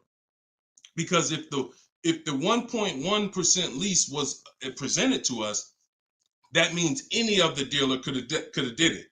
So now we're calling out the 80% and letting them know that if this dealer offered me 1.1%, then you all could have done it too. You're just choosing not to do it, in which case that's what the 80% do. So we counter every single one. We even counter the lowest one. And some people in the group will say, Deshone, man, this dealer is the lowest, man. Should I be countering them for another $50 less? I say you must counter. Because you don't know if there's another $10, $50, $20. If you don't counter until a person tells you there's no more room, even if they're the lowest, that's not the best deal. So sometimes you counter the lowest offer, and the lowest offer will be like, listen, man, I gave you my best shot. I got nothing else. We know they're telling the truth because we got 4 or 5 other offers that are much higher than that. Sometimes they'll be like, listen, I can't do that $50. I'll get you another $10. That's the best I got. We know they're telling the truth because all the other offers are a whole lot higher. So that's the way the counter offer calculator works. It's gold. It's gold. So all right, we had an hour and 19 minutes. We try to keep these broadcasts about an hour and 15. Every now and then we go a little over, but listen, y'all, we are live Monday, Tuesday, Thursday, and Friday 12 p.m. Mark your calendars. 12 p.m. Eastern time, 3 p.m. Eastern time. I'm hoping to, in the next couple of days, have a link in my bios so that people will be able to actually go to our calendar, put a reminder, but you know it. 12 p.m. Eastern time, 3 p.m. Eastern time, Monday, Tuesday, Thursday, and Friday. And this whole broadcast is sponsored by, if you just jumped on, I'm the creator. I'm the author of the book, the digital book, Cars from Home, 7 Steps to Saving Time, Money, and Avoiding Dealerships. You can get it for 75% off. It's normally $97.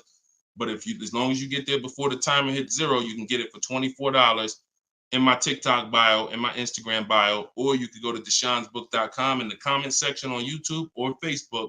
Get your copy for 75% off. I'm also the creator of the Cars from Home video library, and I've coached over probably 1,500 people now since 2021. So we've been doing this. Everything I'm teaching you is proven. And I'm going to tell you, just like I tell my coaching students, when you get my book, see, I don't do questions and answers for my book, y'all.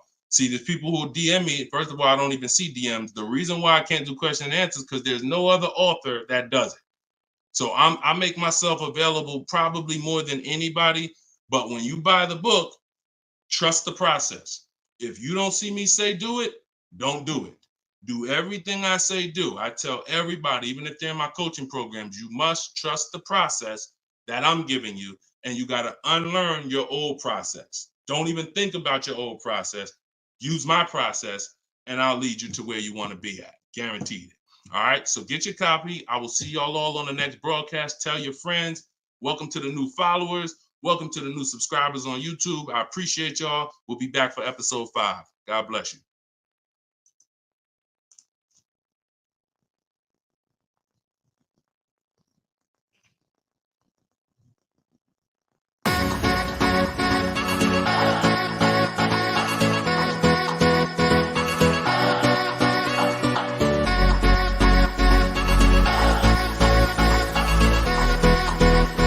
The worst possible thing you could say when you walk into a car dealership. I spent 5 years with Mercedes-Benz, 5 with General Motors, and the worst thing a person could say when they walk in is, if you could just get me to this payment, we got a deal.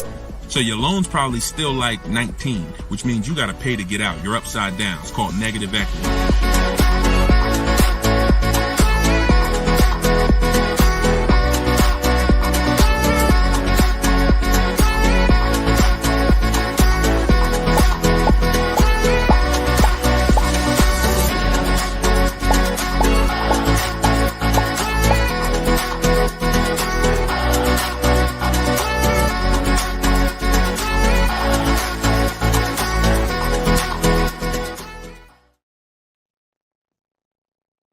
What's going on? What's going on? Welcome everybody to Wednesday, 12 noon car shopping Q&A. This is episode 5. We do these live shows 12 p.m. We're not going to usually be doing Wednesday, but I said, you know what? Let's throw in a special 12 p.m. Wednesday. So we are actually live. I know some of you may watch the broadcast because we do rebroadcast these lives, but this is actually live, and we're going to be talking and taking questions right now. So as you come in, if you could hit the share button and tag a friend. I'm just getting us up on TikTok right now. I got to make sure I keep people out who are under 18. So come on in. I'm going to share this. If you don't know me, if this is your first time seeing a show with me, type the number 1. Type the number 1 if this is your first time. Welcome back to people who have been here with us in the past or on previous shows. My name is Deshone the Auto Advisor. I spent 14 years in the car business, 5 years with Mercedes, 5 years with General Motors. And now what I do is I show people who want to learn how to car shop from home and how to save more money from home than they're ever going to save in a dealership. So I'm the author of the book, the digital book, Cars from Home, 7 Steps to Saving Time, Money, and Avoiding Dealerships. And I'm also the creator of the Cars from Home video library, which is a step-by-step video platform.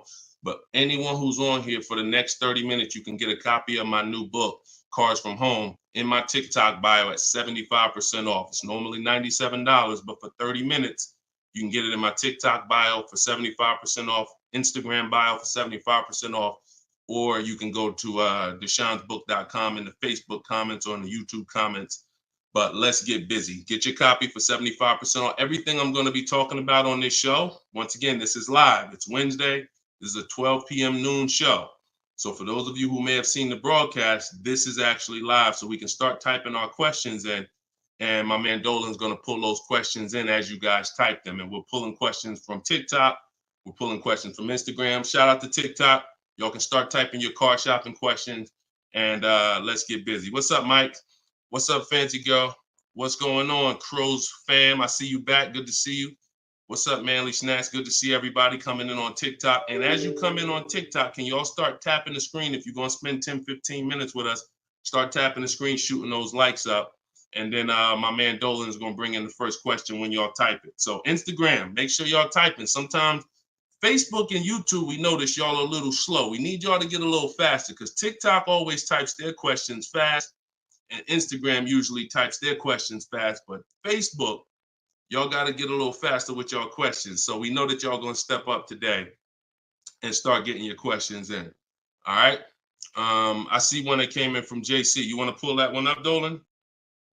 On YouTube? Okay. Our best deals, are they made from the comfy confines of our home? Or should we hammer it out at the dealership going toe-to-toe, jab for jab with the salesman, finance, and sales managers? Well, you have no leverage when you're face-to-face with someone. And leverage is what gets you good deals.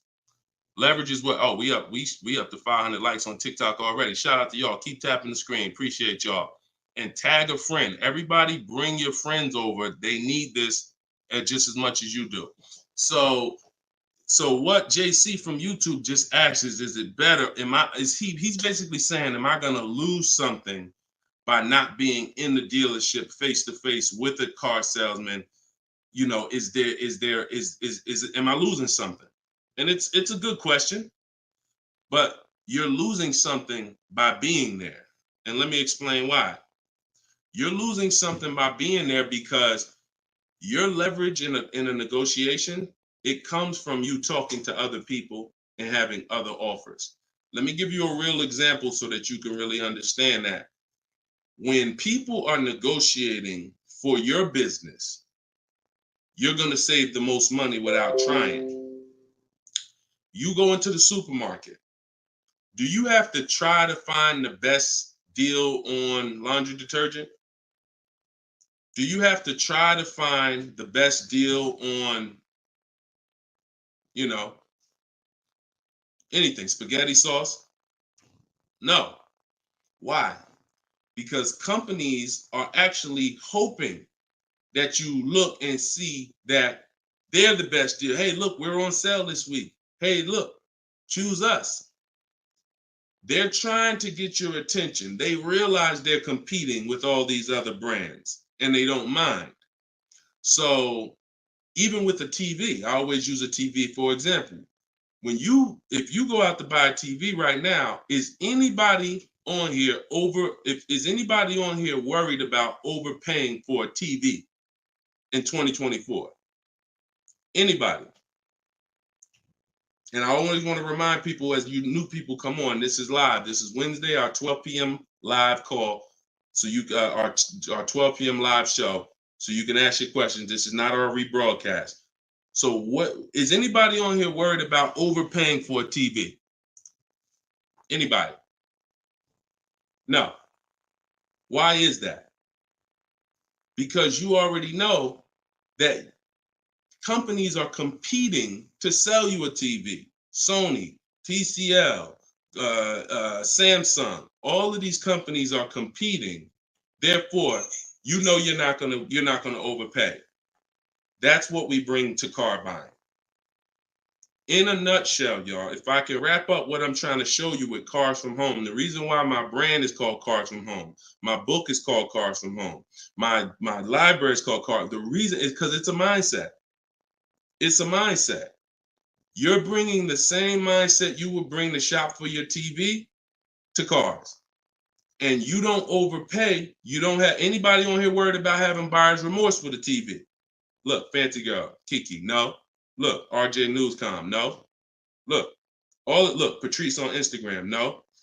So no one on here is worried about overpaying for any of these items that years ago, we used to be worried about overpaying for TVs, but not anymore. So when you start staying at home and getting multiple offers and kill your programming that the car business has programmed you into thinking that you need to go in, then you're going to see how much money you save quicker. Okay? Who's not a good negotiator? As you come on, I want y'all to answer this question. Who's not a good negotiator? I see you, Yayo. I see you. Okay, I see you, Fun Times. Welcome, Tone Bud. Who's not a good negotiator? Just type me if you're just, Deshone, it's not my thing. I'm not really, look, Crow's fan. No, I'm not. What's up, Tom? Julia? So all of these, look, John C. on Facebook. No. William on TikTok. No. All of these people are not yet. Danny on Instagram. So what I want to tell y'all is you no longer have to think you need to be a good negotiator to win with buying cars. You're going to start making people negotiate with each other. And that's multiple offers. So if you're buying your next car and it's a new car, you're going to get at least 5 offers from 5 different dealers. And if you're leasing your new car, you're going to get at least 5 offers from 5 different dealers while you're at home. And if you're buying a used car, you're going to stay at home. You're going to look at the entire used car market on all the marketplaces. I teach 8 marketplaces. You need to be everywhere a used car is. These are like if you were buying a TV, to continue to use that example, you wouldn't just be on Walmart.com, but not be on Amazon. You wouldn't skip Best Buy. You wouldn't skip PC. Wherever there's a TV, you would be. It's the same thing. And y'all are going to save more money than you've ever saved, easier. This is how you take control and have your confidence, and you are empowered. Okay? So that's the answer to your question, JC. You don't lose by being at home making dealers bid. You lose by being in dealers going one-on-one. Okay, great question. Shoot the next one up, Dolan. All right, this one is Mr. Martinez on TikTok.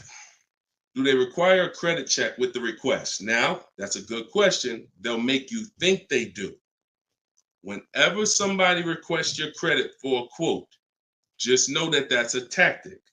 This is why you don't want to be in dealers talking. Remember this rule.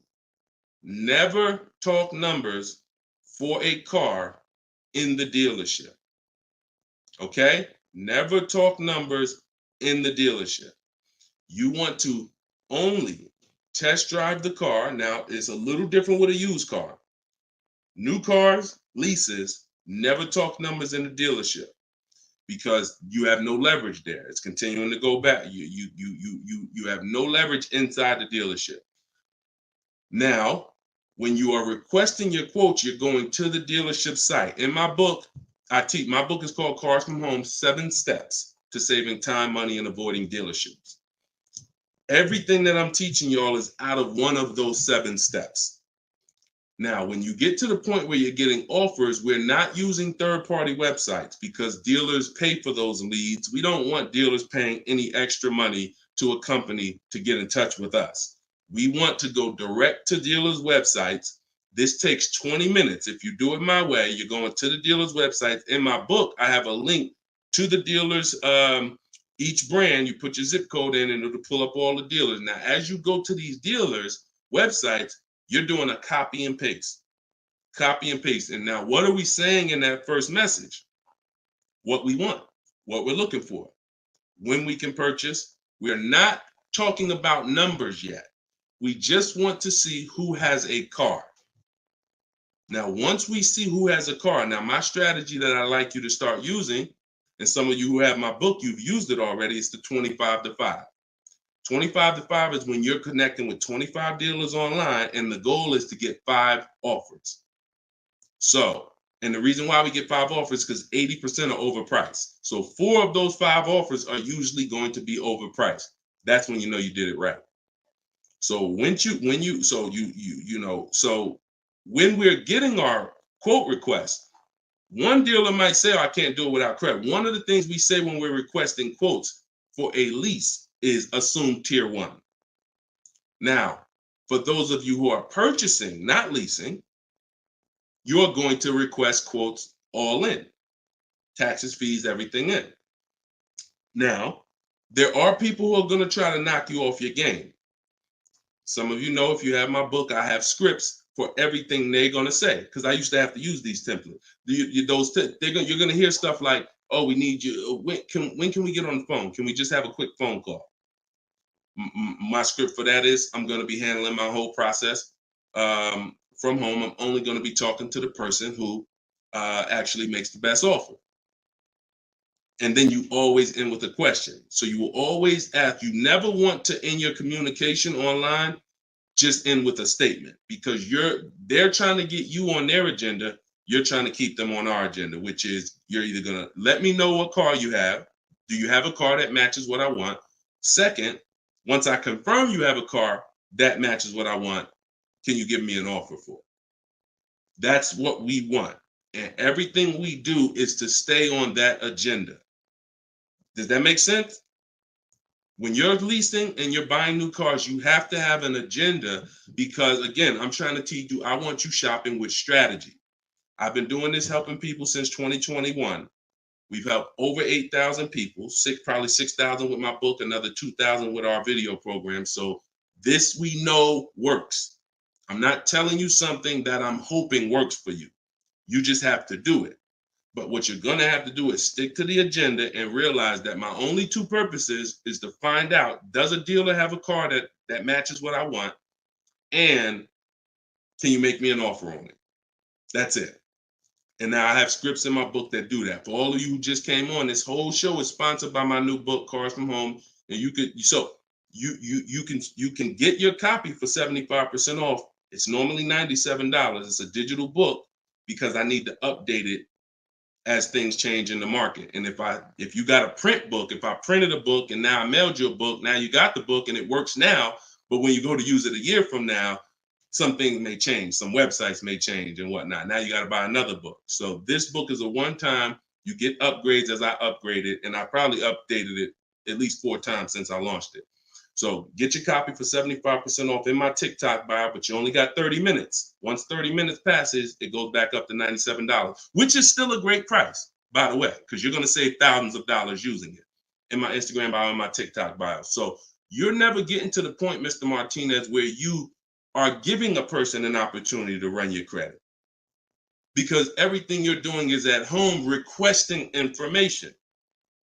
So as long as you get into the business of being at home, writing and requesting prices and seeing which dealer is going to offer you the car for the best price, you're never going to be in a position where you need to be giving your credit, because there's no reason. And if you give your credit, you really fell for the game, because now they locked you into them, which is the goal. So no reason for everybody, no reason to give credit to give somebody our credit to get an offer. All right, go ahead, Dolan. Next one. Type your questions. I see a lot coming in from Instagram. I'm in the dealership right now.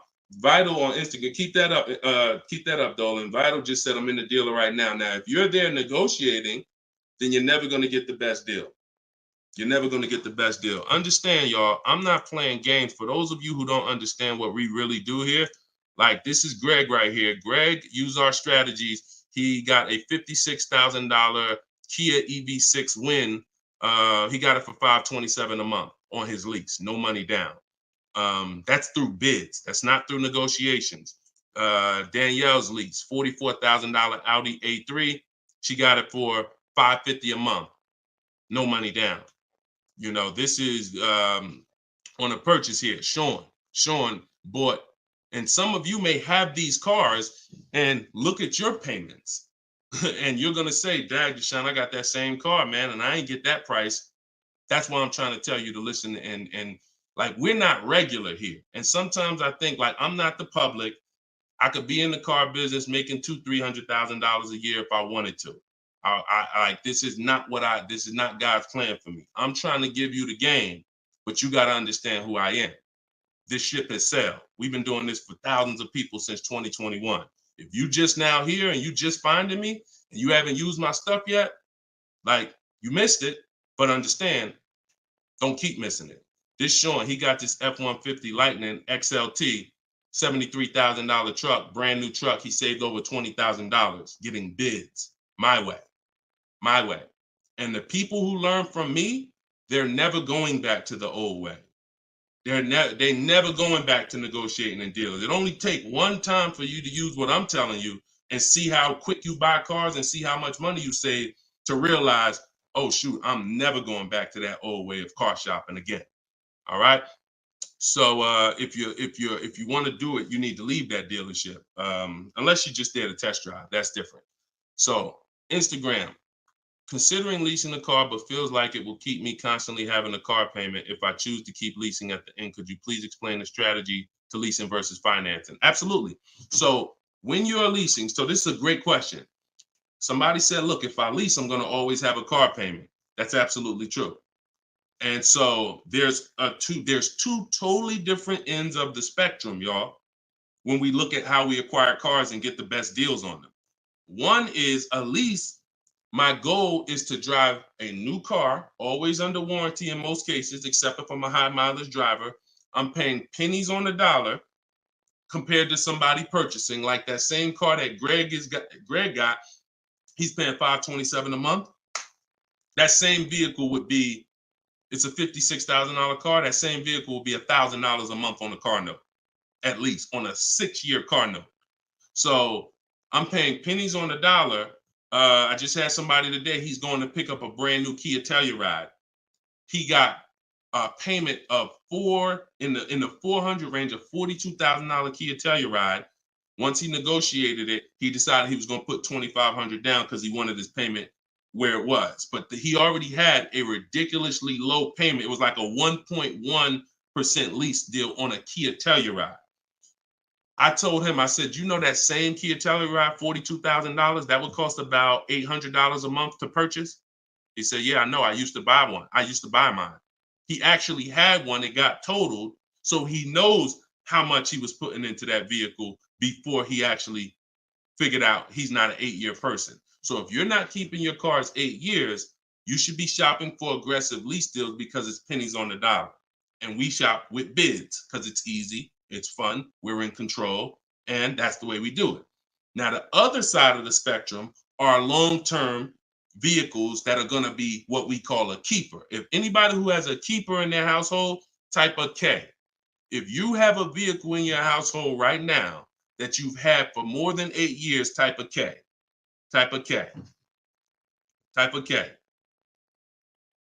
As you come in, y'all, if you're on Instagram, could y'all hit that paper airplane? It looks at the bottom of the screen.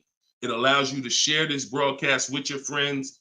And could everyone who shares, could you share this broadcast? It does help. It matters. And I'm never going to stop asking for it. And I'm never going to stop appreciating the people who share. I appreciate you guys. And your friends will appreciate you more than anything, more than even I appreciate you. When you tag a friend who doesn't know me and they're car shopping, they'll appreciate you more than even I appreciate you. So, okay, all right. So we got John on on Facebook. We got Michael. We got hold on, let me see. Acura MDX. Rob Korn got an Acura MDX on Instagram. He's had it 195,000 miles. So these are what we call Derek on TikTok, Donald on TikTok. These are what we call keepers. These are vehicles that, again, someone asked a question about understanding if I always have a car payment, if I lease, can we please explain the strategy of leasing versus financing? I just told you the benefits of leasing. Now, all those benefits come at a price. Now, the other side of the spectrum is the long-term keeper vehicle where now we have outlived depreciation because the unseen expense is the one that's killing you. The unseen expense is depreciation. When you buy your car today for $30,000, tomorrow it's not worth $30,000, right? Tomorrow. You can buy a car today for $30,000 and bring it back to the dealer tomorrow. They're not just giving you your $30,000. You've lost money in 1 day. That's depreciation. Now you can sit that car outside your house and you can have that car, you don't drive it 1 mile. You never even touched it. And you go out there and a year later, is it worth 30,000? No, right? You never told, but Deshone, I didn't even drive it. But you understand, it's not worth 30,000 anymore. It sat there for a year. Now it's probably worth 24,000. That's depreciation. So some of you have been trained to think, oh, well, I buy my cars because I don't want to pay for the mileage. What I'm trying to get you to understand is when you understand depreciation, you're going to see not only do you pay for the mileage, whether you buy or lease, you pay for the car whether you drive it or not when you buy. Does that make sense? Type clear if y'all are clear so far on this, on these principles. Because it's bad information that's been fed to you for all these years that, oh, you know what? I like to drive as much as I want. Oh, I like to do everything and I don't want to pay for mileage, so I'm going to buy. But what you're seeing now is, oh, shoot. If I drive no miles, my car's worth less. If I drive average miles, my car's worth even less. If I drive high miles, my car's worth even less. Depreciation. It's the unseen expense. So now our goal with purchasing the right way and picking whether I'm going to shop for great lease deals or whether I'm going to be a long-term keeper is to avoid where the depreciation loses us the most money. The most money. Look, right here, 3, 4, 5, 6 years, you're losing the most money. This is when you don't want to have bought your car and replaced it, because you're losing thousands and thousands of dollars every year. And now many of you have been taught it's okay to switch cars while you're in here, dropping. But going back to the keepers know, all right, I'm switching cars when my value is like this, my depreciation. So all of you who said out there that you got a car that you've had for 8 years, 10 years, 12 years, now you're gonna, here's what proves to you what I'm saying is true. The keepers, which is why I'm trying to get you guys out of that middle, all you 3, 4, 5 year people, 6 year, 7 year people that do not lease. You don't keep your cars long enough to outlive this depreciation, but you don't lease. You're losing the most money by far. By far. Thousands and thousands of dollars every car you buy in resale value because you flip cars, try to trade them in while you just lost thousands and thousands of dollars. So on the other end, those of you who said, Deshone, I got a keeper outside, if that car today is worth $5,000, a year from now, it's probably going to be worth $4,800. That means you're no longer losing value like this. You're only losing value little by little, and you've outlived the depreciation. So your goal when understanding should I lease or buy is like, Deshone, okay, how do I avoid this? Well, if you're not keeping your car 8 years, you should be shopping for leases. Everyone who told you otherwise was wrong. I'm not going to say they were malicious, but they were incorrect. And unfortunately, I call them confidently incorrect. Dangerous. Dangerous. Being confident and incorrect is dangerous to you and others and everyone who's going to listen to you. So I'm telling you the truth based on numbers that shopping for lease deals is here. If I'm not keeping my cars 8 years, I need to be shopping for great lease deals. If I'm going to keep my car more than 8 years, then I'm going to purchase and I'm going to make sure I get a car that's going to last 8+ years so that I can outlive the depreciation and win with long-term ownership. But I'm not stuck in the middle. Clear? Clear? Everybody clear before we move to the next question? JC said, my man hitting on all cylinders. I appreciate you, man.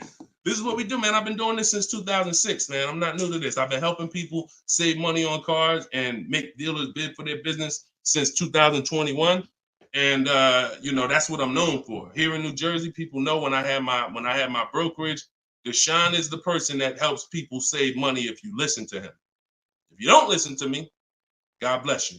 I wish you the best. All right, so for all of you, cue the next question up, y'all. For all of you who just jumped on, this whole show is sponsored by my new book. Everything I teach is out of my new book. It's called Cars from Home, 7 Steps to Saving Time, Money, and Avoiding Dealerships. It's normally $97, but as part of our launch, you can get your copy for 75% off. It's a digital book. It'll be in your inbox in literally 3 minutes. And if you're on TikTok, you won't leave the broadcast, so you don't have to wait until the show is over to click the link in my bio, get your copy, and then you can come back and listen to the rest. Same thing on Instagram. And we got something in the comments for Facebook and YouTube. You guys can click the comment section, or if you're watching us on television, you can scan the QR code with your phone. All right, let's go, Dolan. Shoot that next one up, brother. Let's keep these questions coming, y'all. Keep typing them. And again, we're live right now, Wednesday. This is our Wednesday 12 p.m. live stream. I want to make sure I keep saying that because we broadcast these shows all day long so that some of you could tell your friends if they missed the live show, they can still see the broadcast. But right now, it's Wednesday, and this is our 12 p.m. live. So ask your questions. This ain't a rebroadcast. JC said, could you please share with us your insights on how to best eliminate dealer add-ons, addendum lists from the deal? Example, windows etching, low jack, nitro in the tires, Scotch guard, okay. You name it, whatever. I always say this, and I have a video that has done well. It's been seen by several people, and it says we don't negotiate with dealers with fake fees. You can see what I need you to know is 80% of dealers are overpriced. 20% are trying to beat their competition and they don't mind competing. These are the best people in the world. These are the people you want to find and buy from. But there's 17,000 new car dealers in this country. There's 100,000 used car dealers in this country. Somebody tell Isaac on TikTok that we just answered that question. So if there's 17 million new car dealers in this country, 17,000 new car dealers in this country, and 100,000 new car dealers, used car dealers, and 80% are overcharging, then you need a strategy to find the 20%. That's another reason why you cannot walk into a dealer and think you're going to get your best deal, because you don't know. You have a much higher chance of finding an 80% than you do a 20%. Does that make sense? It's more than likely when you walk into a dealer and you request a quote or you request an info, even the dealer that you've been buying from, they're going to say, it's more than likely you're dealing with an 80% dealer just based on the sheer numbers. It's not 50-50. And like I said, I've worked with 8,000 people since 2021. We have the data to show this is not 20% is who you're looking for. That's who we're looking for. So what we do is we need to sort for them. We're not looking to walk in. We're looking to stay at home and sort for them. The 80% are going to do what the 80% do. To answer your question, JC, I'm not interested in getting an 80% dealer to take off their fees because that's not what they do. Thanks, Carter's dad. That's not what they do. They charge fees. People pay fees. People who walk into them and buy the old-fashioned way. Your friends. Some of my friends who don't know me, most of my friends know me though now. So, pretty much everyone that knows me in real life uses what I teach. But some of your friends, pretty much any of your friends that ain't doing what we teach, they're out there walking into dealers. And the 80% are going to do what the 80% do as long as people keep paying it. As long as people, all right, man, well, look, you're going to have to take some of that off. It's made up to begin with. So how do I win if you're taking off $2,000 of fees you made up and then I think I won? How's that a win? So the tactic is the worst kind of people are going to start so high. It's called padding the deal. So when you walk into the dealership, I'm padding the deal if I'm the worst kind of person. If I'm somebody who I bounce from dealer to dealer, I make a lot of money, but my customer service scores are low, but I make a lot of money, so I always have a job. Now what I'm going to do is you're going to sit down, and I'm going to say, all right, which car are you looking for? Which car are you looking for, Diana? All right, Miss Roberts. All right, here's what we're going to do. Okay, so it's going to be working out about $650 a month. All right. Shoot, that seems kind of high. Here's the problem when you're in a dealer. You don't even know if $650 was the right starting point. Maybe the real starting point was supposed to be $550. But I'm going to start you at $650 because I know psychologically you need to think you won. See, pay attention to this. Pay attention to what I'm telling you. Selling you a car, the way the car business has programmed you, it's not about you winning. It's about making you think you won. It's a psychological game that car salespeople are trained heavily for. So when you come in and I tell you it's $650, or when you look at that car and you see it and you're like, the window sticker says 42, but when we sit down and I say, okay, we got this fee and we got that. All right, so asking price is $45,700. And you're like, wait, but the window sticker says 42. But yeah, these are the add-ons that we have. All right, now I'm starting so high that I can take off money to make you think you won, and I still end up winning because I really didn't take off anything. So this is why we don't play the games of back and forth with fake fees. What we do is we sit at home, we get bids, if we're looking at pre-owned cars, we're looking at the marketplaces, we're narrowing it down because my strategy for shopping for used cars is different than new cars. New cars and leases, we use something called the 25 to 5 strategy. That's when we reach out to 25 dealers to get 5 quotes. Used cars, we use the multiple marketplace strategy where we go to all the used car marketplaces and now we look at what the low price is in the market and we sort it down to our top 3, top 5. And then we take it, we got to make sure there's no fake fees on them because that's a tactic they'll use on used cars. Fake fees, put a price out there. So everything is a screening process. That's what I want you using, a screening process, a sorting process, so that the best deal reveals itself. You don't negotiate for it. But we don't try to turn 80% dealers to 20%. They're never going to be that. Maybe they will if we change the whole industry, and they won't be able to keep their job if they don't change. But for today, 80% dealers are going to do what 80% dealers do. That's not our job. Our job is to find the 20%. Clear? Good question. Great question. Shoot the next one up, Dolan. We're live, y'all. This is Wednesday. This is episode 5 of Car Shopping Questions and Answers. We don't usually do a live show Wednesday. It's usually Monday, Tuesday, Thursday, and Friday at 12 and 3 Eastern time. So that's the schedule. If you're like, man, Deshone, I want to make sure I tell my coworkers, I got people in my church, they need to see this. Tell them Monday, Tuesday, Thursday, Friday, 12 p.m., 3 p.m., we're here live. But all day long, we rebroadcast these lives so that even if they miss it, they can watch the show and watch the rebroadcast. Go ahead, Dolan, shoot the next one up. What if your car is damaged and you want to trade it? Okay, great question. And what you'll notice is a lot of people are going to ask the same question you have because many of you are in the same situation. So what if your car is damaged and you want to trade it? It depends on how bad the damage is affecting the value, in my opinion. So let's say you have a vehicle that is barely drivable. You're selling it in its worst condition and it's making, example, let's say you got a BMW, older BMW, the transmission's slipping or the transmission's out. It doesn't drive or it needs an engine. Something where literally the integrity of the car is totally compromised. That car is almost worthless. That car is going to be worth $500, $1,000, depending on the year, the mileage, $1,500.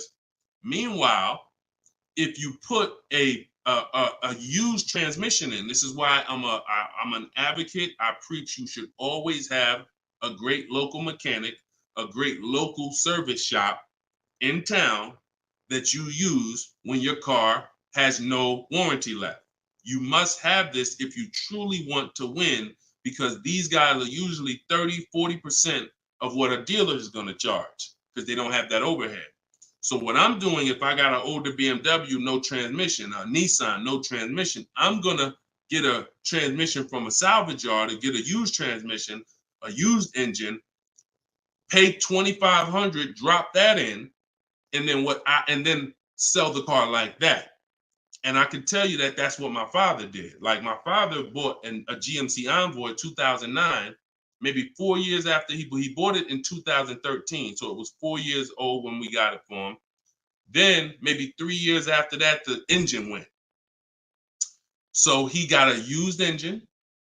He's been driving that car since like 2017 with the used engine, and he's getting ready to sell it, and he'll probably get $4,000 or $5,000 for it on Facebook Marketplace because he's a low mileage driver.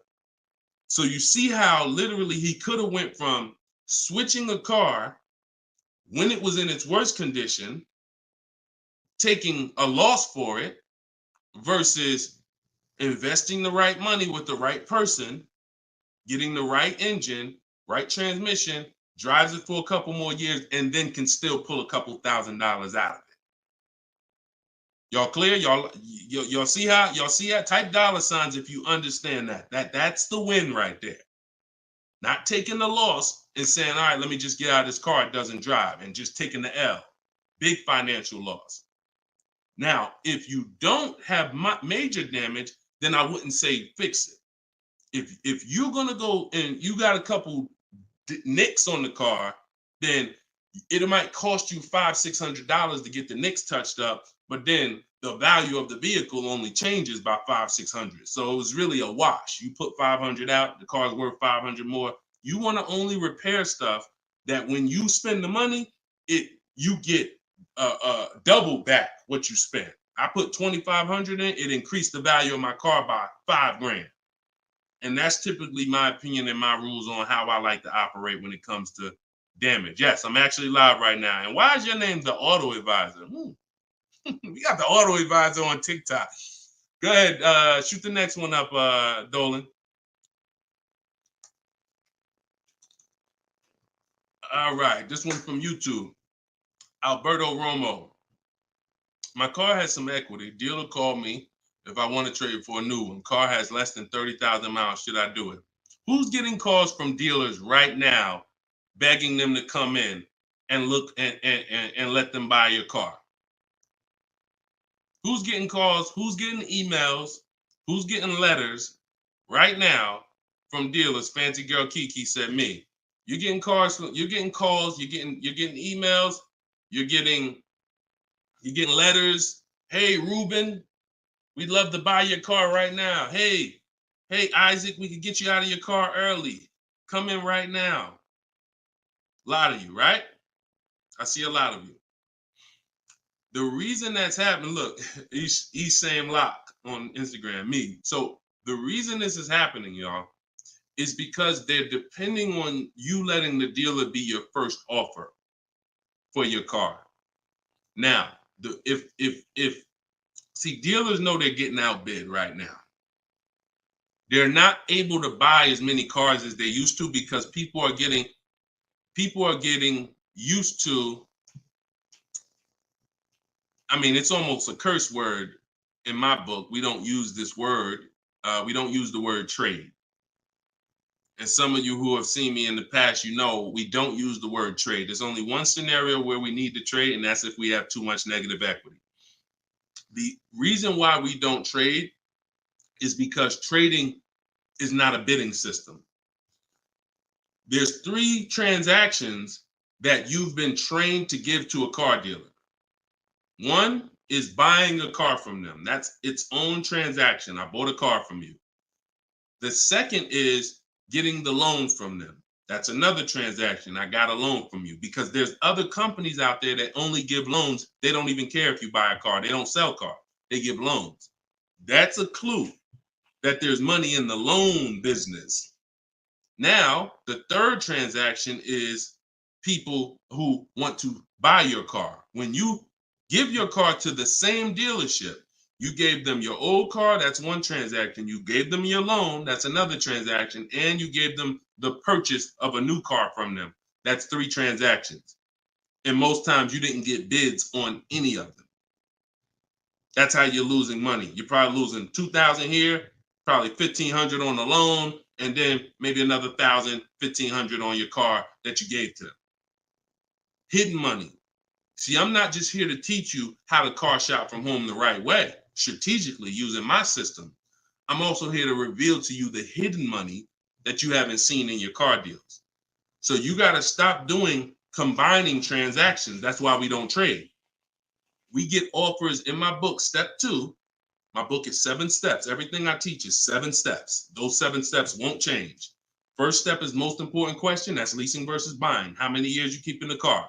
Second step is equity assessment. I need to get offers for my current car, my current lease, see if I have any equity, see if I can break even, or see if I have negative equity. Third step is deal structure. I need to find out how much this car is supposed to cost if I get a deal on it. I'm budgeting for a deal. See, we don't budget based on how much I could afford. I'm budgeting, I'm looking at a car if I'm going to lease and saying, if I'm leasing, this is what a good deal would be on this car. I'm budgeting if I'm purchasing, this is how much I'm coming up with. Watch this. Many of you go in and you've been, I only want to spend no more than $500 a month. Or hey, I only want to spend no more than $30,000. You end up spending $570, or you end up spending $31,500. Or they say, hey, yeah, we got you to $30,000, but what about the taxes? All right, well, I guess I'll just put that on the credit card. So you end up going over budget because you shop with your max budget in mind. We never shop with our max in mind. We shop with multiple goals below our max so that we always, no matter where we land, we're under our max budget. That's step 3. Step 4, we do something called shopping, not buying. We don't mix the two with my system. Shopping is deciding what you want. Buying is step 5 when we go into the market and we start getting offers on what we want. But when you get to step 5, you're in the market getting offered. Step 6 is paperwork and protection. All that paperwork that you need to know. All right, do I need this product? Warranties, all of that is step 6. And then step 7 is delivery. So everything I'm teaching you falls under one of those 7 steps. And I'm trying to get you to use a system instead of winging it. If you don't wing it, you'll be fine. But step 2, Alberto, is the equity assessment, where you're getting offers to find out what your car is worth. You can give the dealer an opportunity later to beat it, but you need to know. That's why we don't respond to those. Hey, come on in. Let me look at your old car. Let me buy your old car. Hey, come on in. Let me see.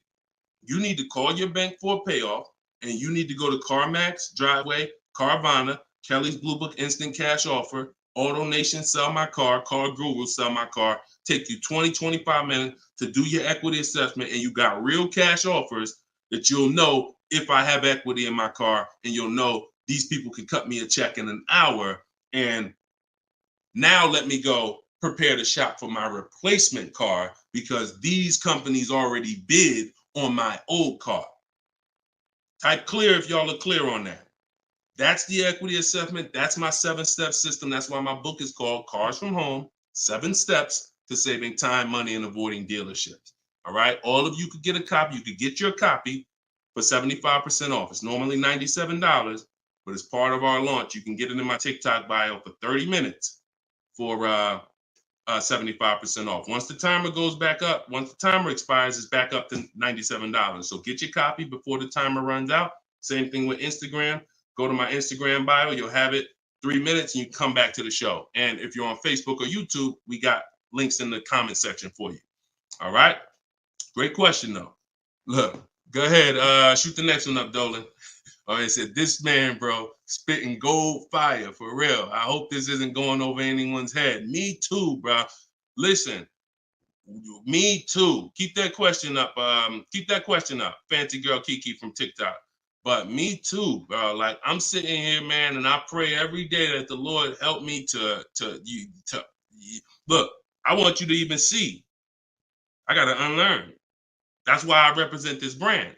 I got to unlearn. Like, I have been programmed, and the people who programmed me have actually programmed me because they make more money by me staying programmed.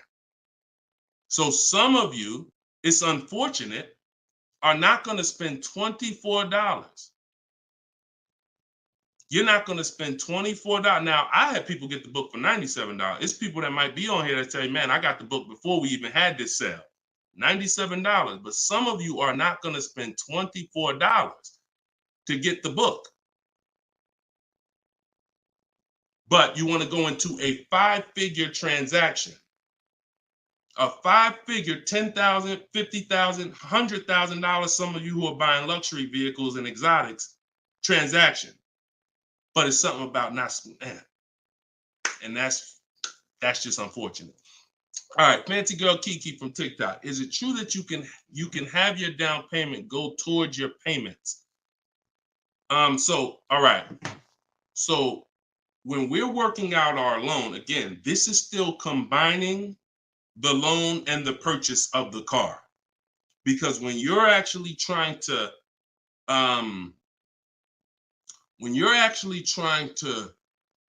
figure out and hope your down payment goes towards the payments and actually goes towards the car versus you basically just giving it to the dealership or maybe losing it to, not going to the car, you're mixing. Because when we're shopping, we have loan. When you buy your car, if I'm financing, right? Give you an example. When I bought my Infinity truck, I'm shopping for the car.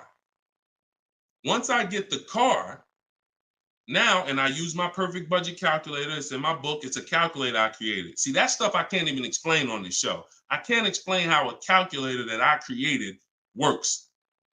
It's a surprise when you get there, when you read and you're like, oh, this is a calculator. I've never seen nothing like this before. I know, because I made it. And I got like 5 of them in there. So, but when you're trying to do what it does, I can tell you how to do this manually to some degree. When you got to know what you can spend.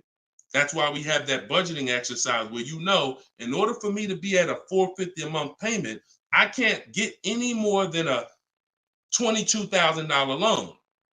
If I get more than a $22,000 loan, then I'm going to have more than a $450 payment. So now you might say, okay, 6 years though, because if I go 6 years on the loan, then maybe I could get like $25,000 depending on my interest rate. But I need to know how much car I can buy based on where I want my payment to be. So now once I establish that in a budget exercise, you can do that with some calculators online, try to, but you have to account for taxes. The reason why these calculators don't work well, because they're not going to account for the taxes. They're not going to account for, any down payment you want to put in, and they're not going to account for any equity you may be getting. And then they're not going to give you these goals for, all right, a 5-year loan or a 6-year loan is 2 different prices. $450 a month for 5 years is not the same as $450 a month for 6 years. If I get a car at $450 a month for 5 years, I got a better price on it than if I got it for $450 a month for 6 years. So these are the things that you kind of got to have in your budget so that all right, this is how, because it does me no good to know that I could go and spend $35,000 on a pre-approval. What does that do? How does that equate to what I can actually spend? I don't want to spend $35,000. That's a $700 a month payment. So, but once you establish the budget on how much I can spend, now you go find the car. So I'm shopping for the Infinity, and I'm shopping knowing all of these cars are within my budget. Now, when I actually get the car, now what I'm doing is going and I'm finalizing my loan and having multiple dealers, multiple banks and credit unions give me offers for my loan. Everyone can run my credit with a hard pull because I'm within the rate window where it's not going to affect my credit negatively. It's only going to weigh as one hard pull. I know you have heard, oh, don't let all these people run your credit. If you do this right, according to how you're supposed to rate shop, you can Google rate shop. In fact, I'll show you right now. I'm going to share my screen so y'all can actually see. See, it's the information you don't know that's costing you. It's the information that you don't know that is costing you. Look, if I go to Google and I type in rate shopping, Experian has a whole article. Let me know if y'all can see my screen. Hold on. Oh, wait, hold on. Entire screen. Look. So I go right here. Rate shopping. They have a whole article about how to properly rate shop. And let me see. Look, the FICO score window is 14 to 45 day period, depending on which version is used to calculate the score. So we do it in 2 days. We do it in 2 days. So we don't even use the 14-day window. That's why we don't let anybody run our credit with a hard pull until after we already find our car. So now you come in and you are I'm letting all these people run my credit to get their offers for my loan, their offers for my interest. And then what I'm doing is whoever makes the best deal there, I'm calling the dealer and I'm giving the dealer an opportunity to beat it. because the dealer has another 7, 8, 10 banks that they might, okay, there, let me see if I can beat that because I like to earn the business. And that's what I call the bank bidding war blueprint. So I'm putting that when you get my book, you actually get the bank bidding war blueprint because I haven't combined it with my book yet. It's going to take me probably about 30 days to combine it into my book. So I just send the book and I send the bank bidding war blueprint. That strategy right there is called the bank bidding war. So we're not worried about if our down payment's going to go to the car because our loan is always worked out with the bank, not with the dealership. Okay? Separate these things. When you start separating these things like I want you to, you're going to see I can't get into the same trouble I used to get into. Okay? Go ahead. Shoot the next one up, Dolan. Great question. Are you even actively selling cars or are you just selling books now? No, we're all in the education business. I haven't sold cars since 2020. TikTok, what's the best way to approach a used dealership? From home. All the marketplaces.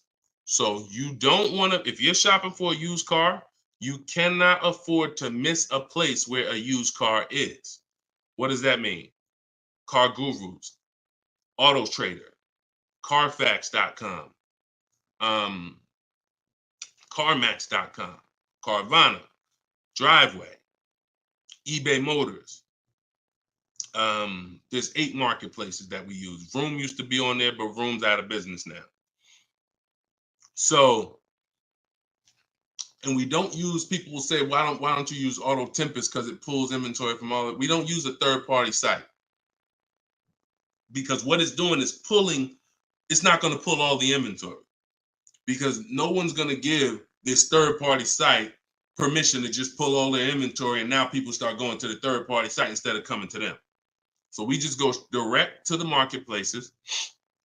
And then the first thing we're doing, once we know our budget and what we can spend, we're going and we're looking for our car, but we are not going, the first thing you need to do if you want to get, y'all know, like what I'm famous for is teaching people how to get below market deals from home.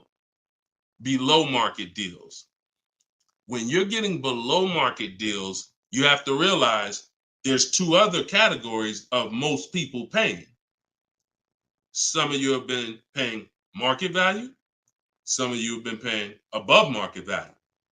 So below market value means there's 2 categories that we want to buy below what they're paying. Okay? So we got to have that in our mind. Below market. Like when you look at Eddie. Look at Eddie. This is 2023. This was last year. Still coming out of low inventory. He got a 2023 Camry hybrid. And the hybrids last year, they were on fire. On fire. Like, so they were still charging $2,000, $3,000 over sticker price for the, he got $2,086 under MSRP getting bids. That was his lowest bid.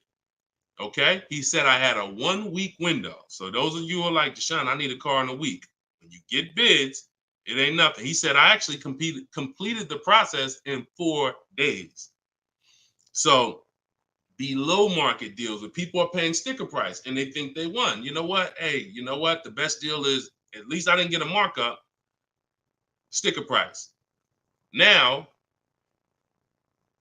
let's get back to approaching the used cars. When we open up when we get in used cars. Oh, wait a minute, yo, banana dad, you funny, man. So when we get in used cars, so our goal before we could get a below market used deal, we have to know what the market prices are. So when we open up those marketplaces, the first thing I want you to do is look and sort from lowest to highest prices on all of them. Lowest to highest prices. Well, the first thing we actually do is start an account. You want an account because we want to get alerts of all new inventory. So we start an account on all the marketplaces that we can start an account on. Now we're going to look and sort from lowest to highest, and we're going to look and see what the low side of the market is. Low side of the market, low side of the market. Now I might say, okay, the low side of the market is about 22, 23. If you're doing it right, you're always going to have prices that are $3,000, $4,000, $5,000, $6,000 more. If you don't see that type of spread, you're not doing it right. So now we know this is the low side of the market. Now here's what comes with the low side of the market: bad Carfaxes, frame damage, salvage titles, sketchy history, damaged cars. That's good. That's what comes with it. What we're looking to do is see where those cars are priced at, and we're looking to be right above them. And from there, we have a particular system of how we're going to sort based on title history, service records, extremely important. We will not buy a used car without great service records. Then we go to accident history. There's a couple different types of accidents: serious accidents, airbag deployed, vehicle towed. All of this is serious accident. I appreciate you, JCAA. Shout out to the sharers on TikTok. Now we go to, then we need to verify there's no bogus fees, because that's a narrowing down. Now that'll narrow us down to like a top 3, top 5, top 7. But some of those vehicles are going to have bogus fees, guaranteed. And this is not always happening day one. That's why I don't want you waiting until you need a car to go shop. I want you in the market early, a month, 2 months, 3 months before you need a car, so that you can watch the market. And when you can watch the market, you have much more leverage. You have much more flexibility. You can say no. You can see where the price trends are, and you can get alerts. Many times, it's the alerts of the new cars that's going to be the car you take down. Because once you know the low side of the market, now you're getting alerts. Every new car that hits the market, boom, soon as it hits, I can look and see, oh, that's priced on the low side. Now I look, oh, shoot, frame damage. Oh, shoot, salvage title. Oh, shoot, whatever. And eventually one pops up and you're like, oh, good Carfax. Oh, good title history. Boom. And now we're preparing to get ready to take that car off the market. We can't test drive used cars until we're ready to buy them, though. That's the only reason we can't do 100% of our used car deals from home, ever. New car deals, we've had people throughout, use my book, in my course, 100%. Dealer delivers the car. That can happen. New cars and leases, 100%. Used cars, we can't. You must go to the dealer. You must see the car. You must drive it. And then that's when you're taking that deal across the finish line right then and there. Okay? That's a overview of what I call my multiple marketplace strategy. If you do that, you win. I mean, there's no guarantees in life. So I'm not here to guarantee, but I am here to say, you haven't had strategy. When you're using strategy and boundaries, you haven't had boundaries or strategy. You add boundaries and strategies to your car buying, 99 times out of 100, you're going to win more than you used to win. All right? Go ahead, Dolan. Shoot the next one up. Does your book teach how to sell and grow? I don't really know what that means. Sell and grow. This one's from TikTok. Do I get a discount for paying cash for a car? No. I know a lot of people told. Who was taught you get a deal for paying cash? Type a dollar sign if you were taught you get a better deal for paying cash. I got the book, the cheat sheets, awesome.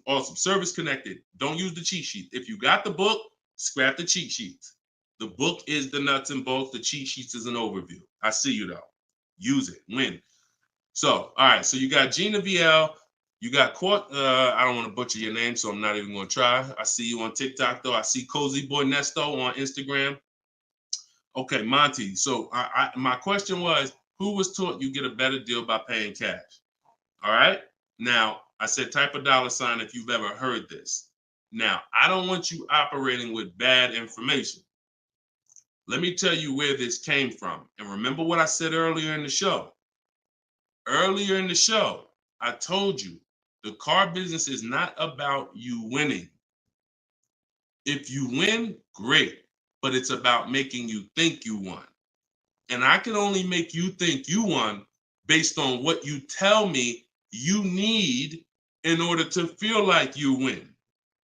So if you come in and say, listen, man, I'm paying cash, man, y'all got to do something better for me. I'm not going to sit here and tell you, well, you don't get a better deal for paying cash. Now, I would tell you, listen, I'm going to be honest with you. You can get this price whether you pay cash or not.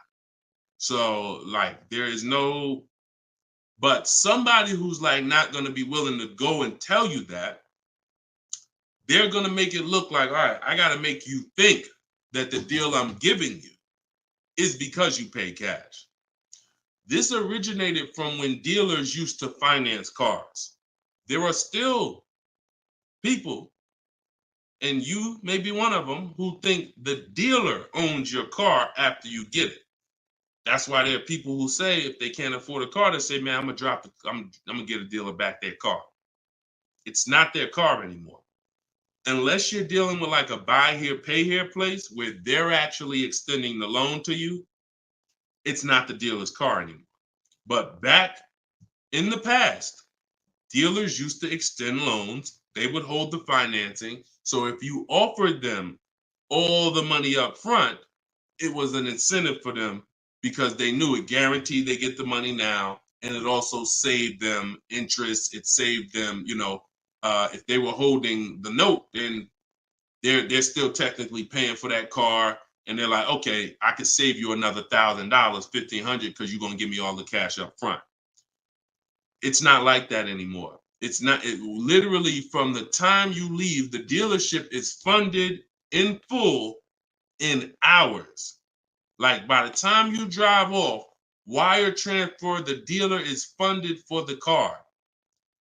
The funds come from Bank of America, Chase, TD, M&T Bank, whoever it comes from, wired to the dealer. From that point, it's between you and who? Who's on the title? Who's the ones calling you if you don't make the payment? Who's the one setting up the car to be taken if you don't make the payment? It's not the dealer, right?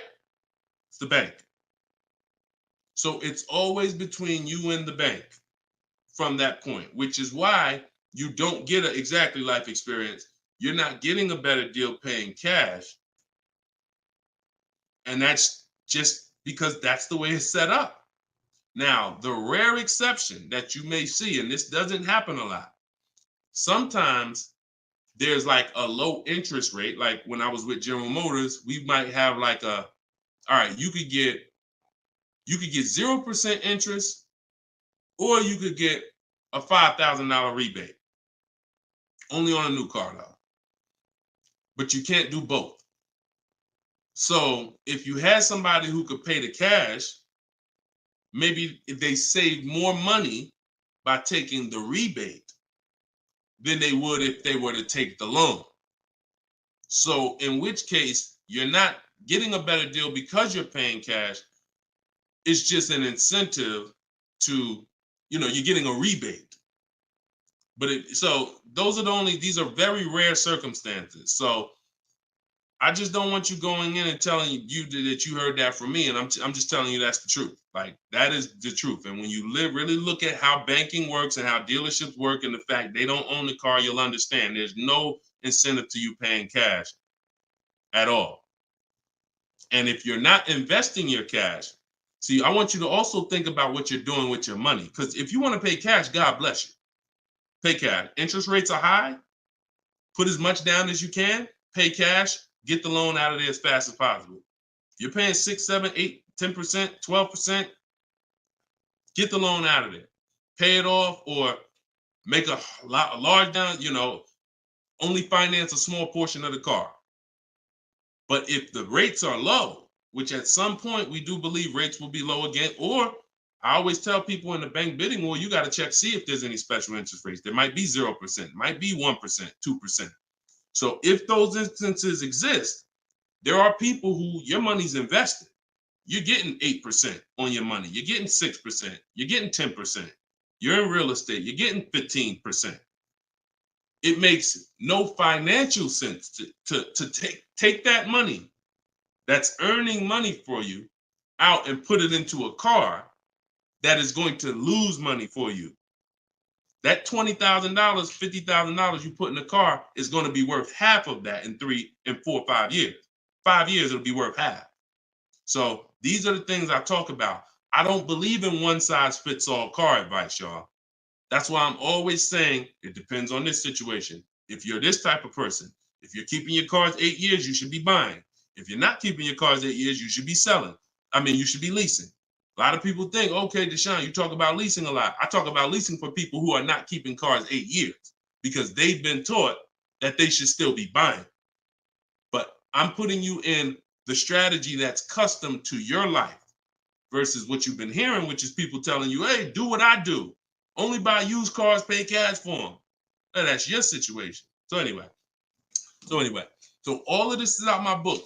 Cue the next question up, Dolan. We got a couple more minutes and then we'll wrap. All of this is in my new book, Cars from Home. It's called 7 Steps to Saving Time, Money, and Avoiding Dealers. Normally $97. You can get your copy for 75% off for 30 minutes. It'll be $24. And everything I teach is in there. You know, everything that my my students in my video course have had, my coaching. This is the same 7-step strategy that we use to get these below market deals. And I've been showing them throughout the show. So if you just jumped on, like we've been showing these deals throughout the show. All right. Go ahead, shoot the next one up, Dolan. How can we eliminate dealer add? Oh, we did that one. Yeah, we did that one from YouTube with the dealer add-on. This one's Dakota from YouTube. I have a Malibu Chevy, still drives good. However, the dealer's banged up as well as a few scratches. The door's banged up as well as a few scratches. I mean, if it's cosmetic, if it's banged up, I wouldn't worry about the few scratches because the few scratches is really what's normal.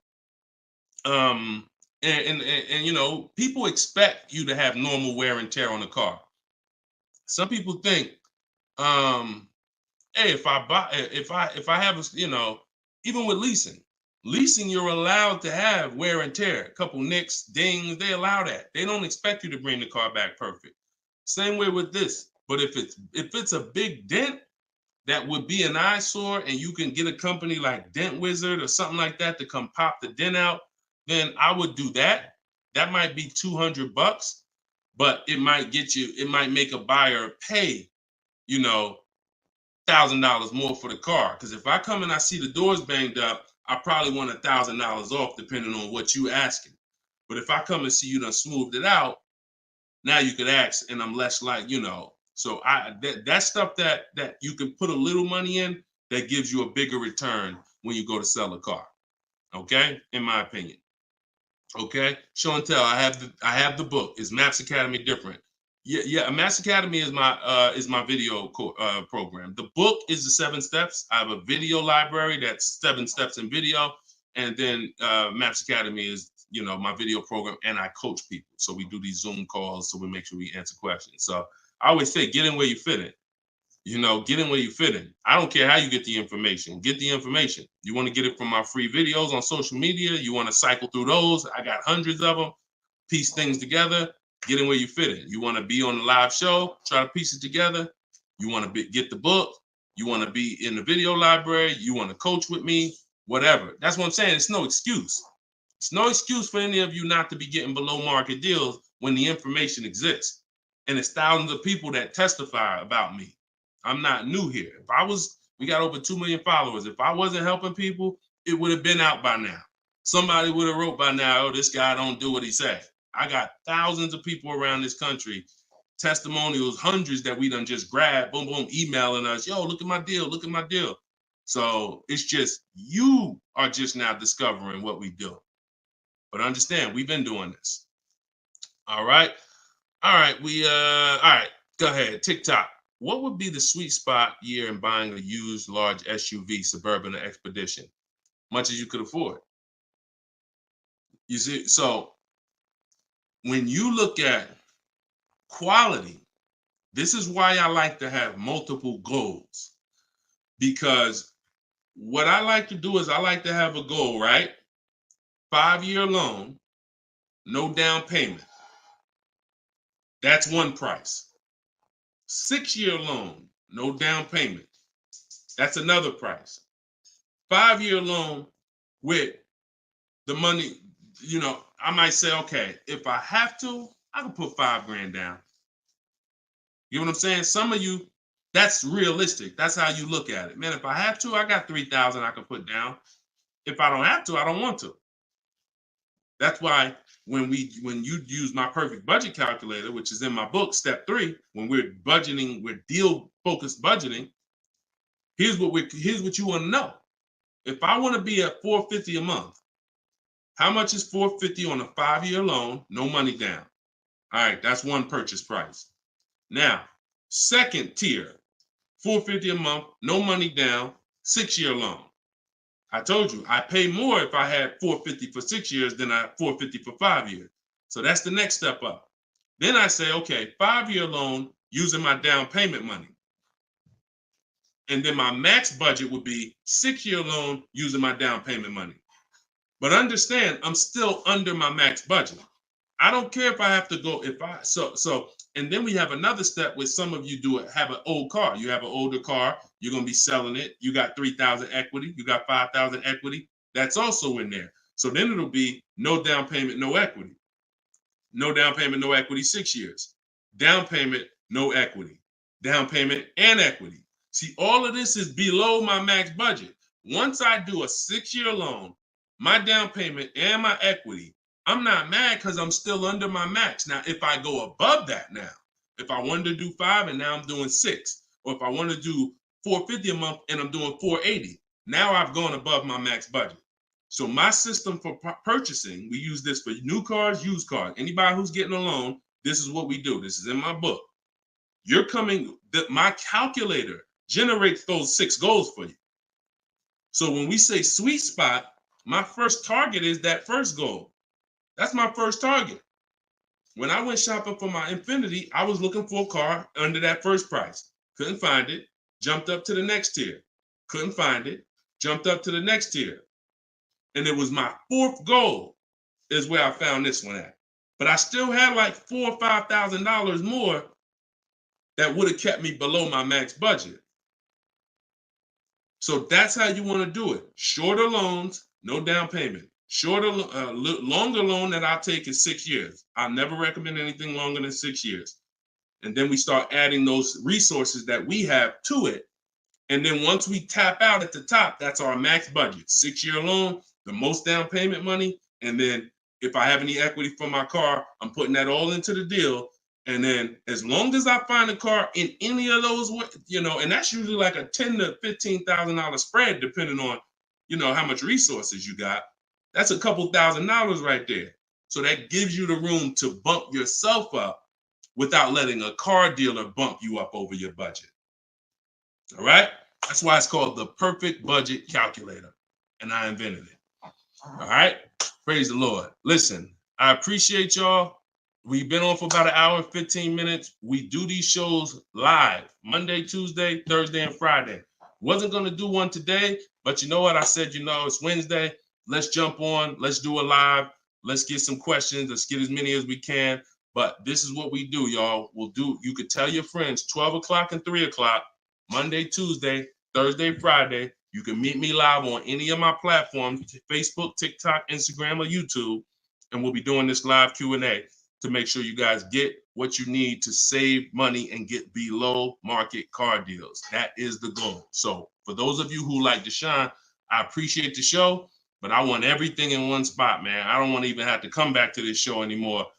That's all in my new book, Car Shopping. It's called Cars from Home, 7 Steps to Saving Time, Money, and Avoiding Dealerships. You can get it for 75% off in my TikTok bio. It'll be in your inbox, and everyone who gets a car, who gets a book, right when you purchase, I give you a support email. So on that last page, you'll see a support email. If for some reason I don't give the support email out to the public because people just be emailing me with questions and all that. I don't do DMs. I don't do none of that because we got too many people to be doing DMs and all of that. Once you purchase this book, you get a support email. If for any reason your book doesn't arrive in 5-10 minutes, check your spam, check your junk folder.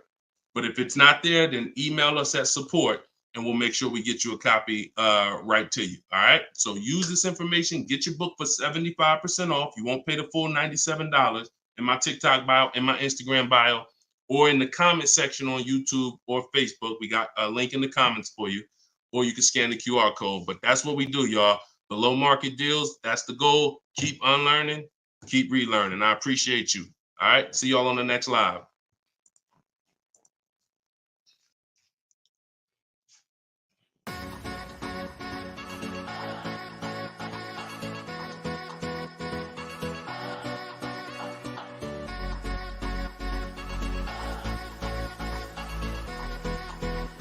The worst possible thing you could say when you walk into a car dealership. I spent 5 years with Mercedes-Benz, 5 with General Motors, and the worst thing a person could say when they walk in is, if you could just get me to this payment, we got a deal. So your loan's probably still like 19, which means you got to pay to get out. You're upside down. It's called negative equity.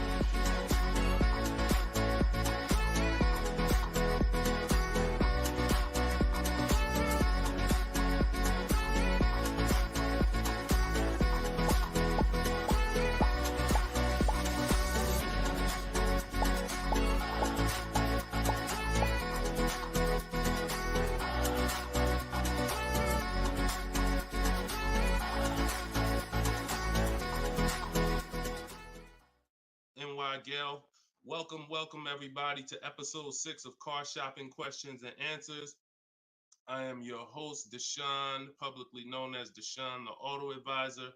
We do these shows Monday, Tuesday, Thursday, and Friday live at 12 p.m. Eastern Time and 3 p.m. Eastern Time. So I know some of you may see our live rebroadcast. That's for you to tell your friends about. That's when you can't make the show, you catch the rebroadcast. But those are the times that we're live. If you don't know me, I'm the author of the digital book Cars from Home, 7 Steps to Saving Time, Money, and Avoiding Dealers, currently rated 4.94 on Goodreads.com. So thank you to everyone who has reviewed the book, the digital book. All of you can get the copy for 75% off during the show for the next 30 minutes. You'll see when you click the link in my TikTok bio, there is a link, there's a button for you to get 75% off. So you won't pay the normal $97 price. Same thing with Instagram. And you guys on Facebook or YouTube, you can click the button in the comments and you can get your copy. So come on in, start typing your questions. We do this, we do rapid fire Q&A. I see a lot of people coming on the TikTok, and we got Dolan pulling questions. So no matter where you're watching us from, type your questions and we're going to pull them into the live show and we'll get them answered right now. All right. So I'm excited about this show. I see we're continuing to see people getting below market deals. If you don't know that the goal is for you to get below market deals, and the goal is for you to not spend more than 30 minutes in a car dealership. I spent 14 years in car dealerships. So you're not learning from somebody who's just like you. I'm just like you in that, I buy cars, I lease cars. That's the way we're similar, but I'm an insider. I'm an auto industry insider. My business for 14 years plus was in car dealerships. So start typing your questions. Let me tag everybody on Facebook and let's get down to business. Okay, whenever we get the first one, Dolan will put it up. Let me just tag my people here on Facebook. All right, there we go. Okay, what's up, Skinner? Good to see you.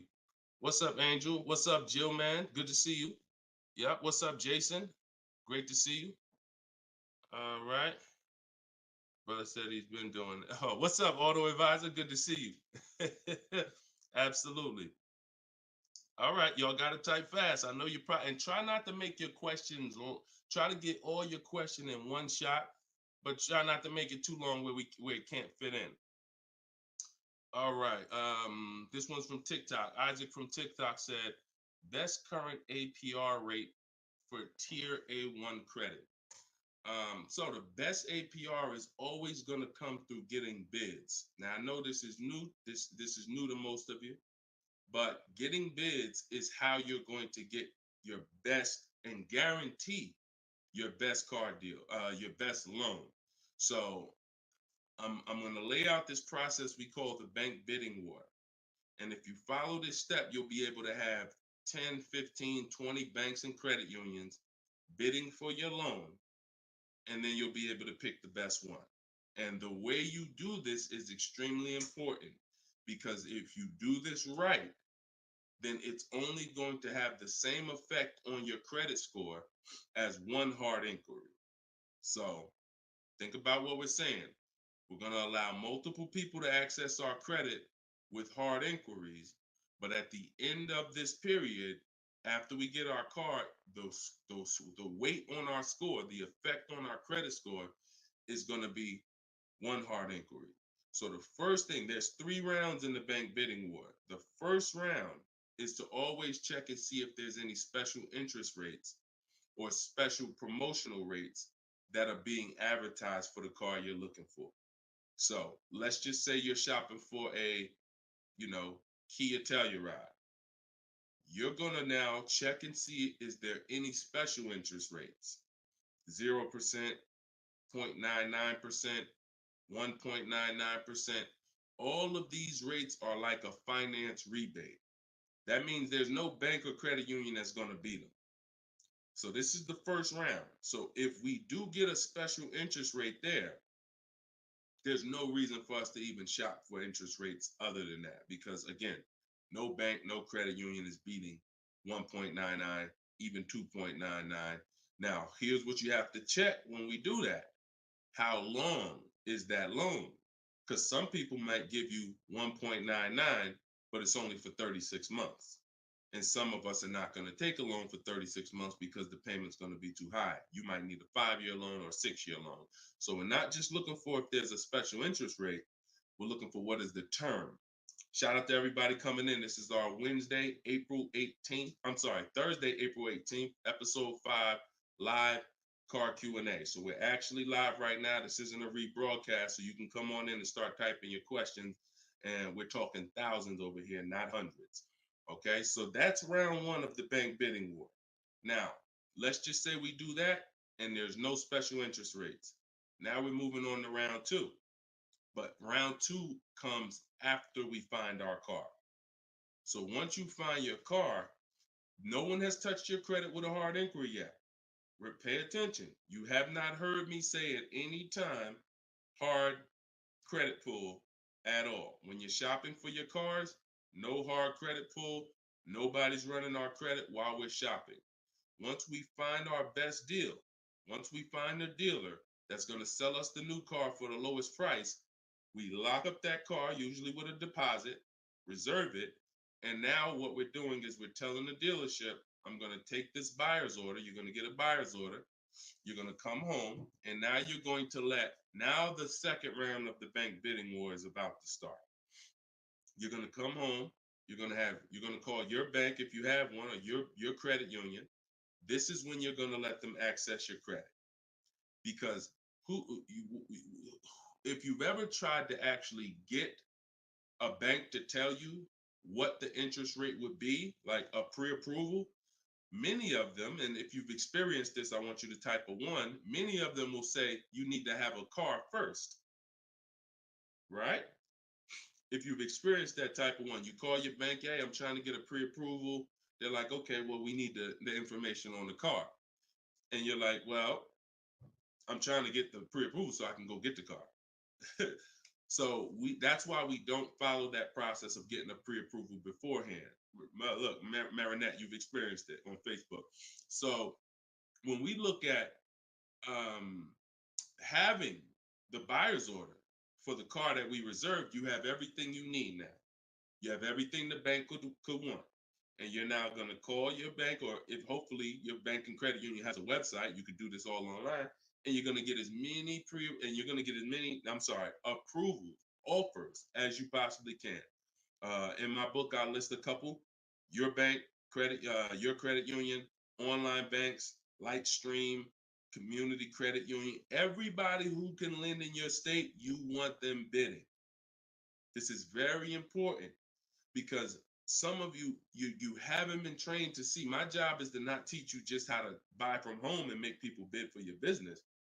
My job is to show you everyone willing to listen. If you're willing to listen, I'll show you where the hidden money is in your car deal. The money you have not been trained to see, or the money you've been trained not to look at. And the people who have trained you not to look at this money are usually the people that's making the money. So you have to see that one point. Let me give you a scenario here. Let's go to an auto loan calculator so you can see how much money is just in your car loan. Just in your car loan. And we're going to do a couple different interest rates so y'all can take this serious and you'll see why you need to be getting multiple bids for your interest. So if I'm buying a $30,000, if I'm looking to borrow $30,000, let's take $30,000 for an example. Average, pretty good average. Average price of a car is probably higher than that, but let's use 30. Now, if that interest rate is 5.99, total interest paid is $4,791 over the course of 5 years at 5.99. If the interest rate is 7.99, total interest paid is $64.89. That's over $2,000 difference. 2 points, $30,000 loan. Now, some of you are going to be borrowing more than that. Some of you are getting $50,000 loans. Interest at that same 7.9 on a $50,000 loan is $10,815 over 5 years. Now, if you can get 2 points less, 5.99, interest is $7,984. This is $3,000 difference. So, do you see how if you're not taking getting the best loan offer just as serious as you're taking trying to get the best price, you get a good price and then you'll give it back to the bank who's giving you the loan. So this is why we get bid. So we're now going to let all these people run your credit. This is when you do your hard inquiry. You don't do it before this. Hard inquiries, credit unions, online banks, your bank, your credit union, everybody's bidding now. And now what you're going to do, once you take the best offer from that round, that's round 2, that's when you're going to call the dealer and you're going to tell them what that best offer is and see if they can beat it. Because the dealership has another 7 to 10 to 12 banks that they're going to be competing to try to get your business. So this is the bank bidding war. So when I created this product, and if you do this right, as I said, what I know you were taught, who was taught, be honest, we're live right now. This is our Thursday, 12 p.m. live. Who was taught, don't let people run your credit. When you have multiple inquiries, it lowers your credit score. Who was taught that? Type me if you were taught that. Don't let people run your credit. You can't have all these people doing hard inquiries or it's gonna jack your credit score up. All right, look, that right was taught. Okay. Look, Lisa, I see you. Hold on. Let me go to Instagram so I can see our Instagram comments over here. I always got to go to Instagram Live. Okay, Diana from Facebook. I see you. Hold on. Let's get Instagram in the building. Give me a second. All right. Marinette. All right. Marinette. Okay, I see you. D, I don't even want to try to pronounce your name, but I see you on Instagram. So it's partially true and it's partially wrong. You have to do it the way I just laid out for you. That's called the bank bidding war. And if you want to prove this for yourself, you can simply type in rate shopping online and you'll see this is how the credit union, this is how the credit bureaus allow you to rate shop. So they'll give you 14 to 45 days to do it. If you do it like I just told you, it'll only take 2 days. 2 days. One day you're doing all your stuff at home. We're getting all our lenders at home to bid. The next day, we're getting the dealers to get their lenders to bid. And then we're making a decision on who got the best offer. So don't ask yourself. I never want you asking yourself. I never ask myself, did I get the best deal? That's a question of disempowerment. That's a question of weakness. We don't want that. What you should be saying is, following this process, I guarantee I got the best deal because I got offers from all these banks. I can't get offers from 15, 20 banks and not guarantee I got the best rate. The way you shop, or you've been taught to shop or programmed to shop, you're only getting offers from one bank, or you're just letting the dealer do it all for you. That's where your buyer's remorse comes from. That's where your skepticism about, did I really get the best rate, come from. So we won't know what the best rate is until we get all the bids. And that's how we do it. So everything that I'm teaching y'all is part of what's in my book, rated 4.9 on Goodreads. It's called Cars from Home, 7 Steps to Saving Time, Money, and Avoiding Dealers. You could keep typing your questions because Dolan's going to pull the next question in. You can put it up on the screen now, Dolan. Put the next question up. But all of you could get your copy for 75% off as long as you get to my website before the 30 minutes expires. This is a welcome offer. Normal price of the book is $97, and it's worth every penny. It's worth actually thousands. But special welcome offer, you get it for 75% off in my TikTok bio, in my Instagram bio, or in the comment section on YouTube or Facebook. Okay, this is Monty from YouTube. She said, my mother's looking to start a new lease soon, but she only drives 5,000 a year. What's the best option? Low mileage lease if she's not keeping the car. So if she's not keeping the car, Monty, watch this. I run this scenario a lot, and I want y'all to, because some of you, you were taught never to lease. If you stick around this channel long enough, you'll see probably within minutes that that's some of the worst advice that you've ever listened to. If you don't keep your cars 8 years, so we'll talk about that. And we show examples. It's not even up for debate. People who try to debate it, they're emotional and they're tied to old advice. So once you have decided you're leasing, which means I'm not keeping my car 8 years, I want to avoid that depreciation, then I need to be shopping for aggressive lease deals, because it's the short term. Again, this is another unseen expense, depreciation. This is why, look, when you buy your car today, you buy a $40,000 car today, you try to take that car back to the dealership a month later, what's it worth? You try to take, you buy a car today for 40,000. You try to take that car back to the dealer a month later. Is it worth 40,000? Right? No. A month. You might have even not you might have not even driven it. But that's the way depreciation works. You don't have to drive the car.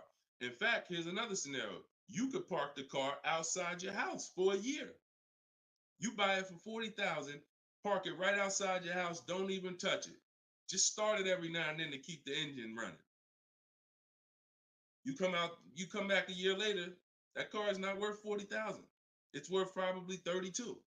Dang, how did I lose that much value and I didn't even drive it 1 mile? Depreciation.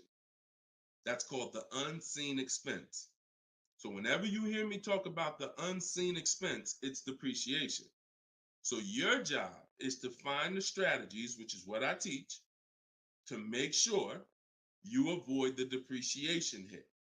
So if you buy a car, Monty, even if she doesn't drive it, even if she only drives it 5,000 per year, 5,000 miles a year, like you're saying, she's losing value.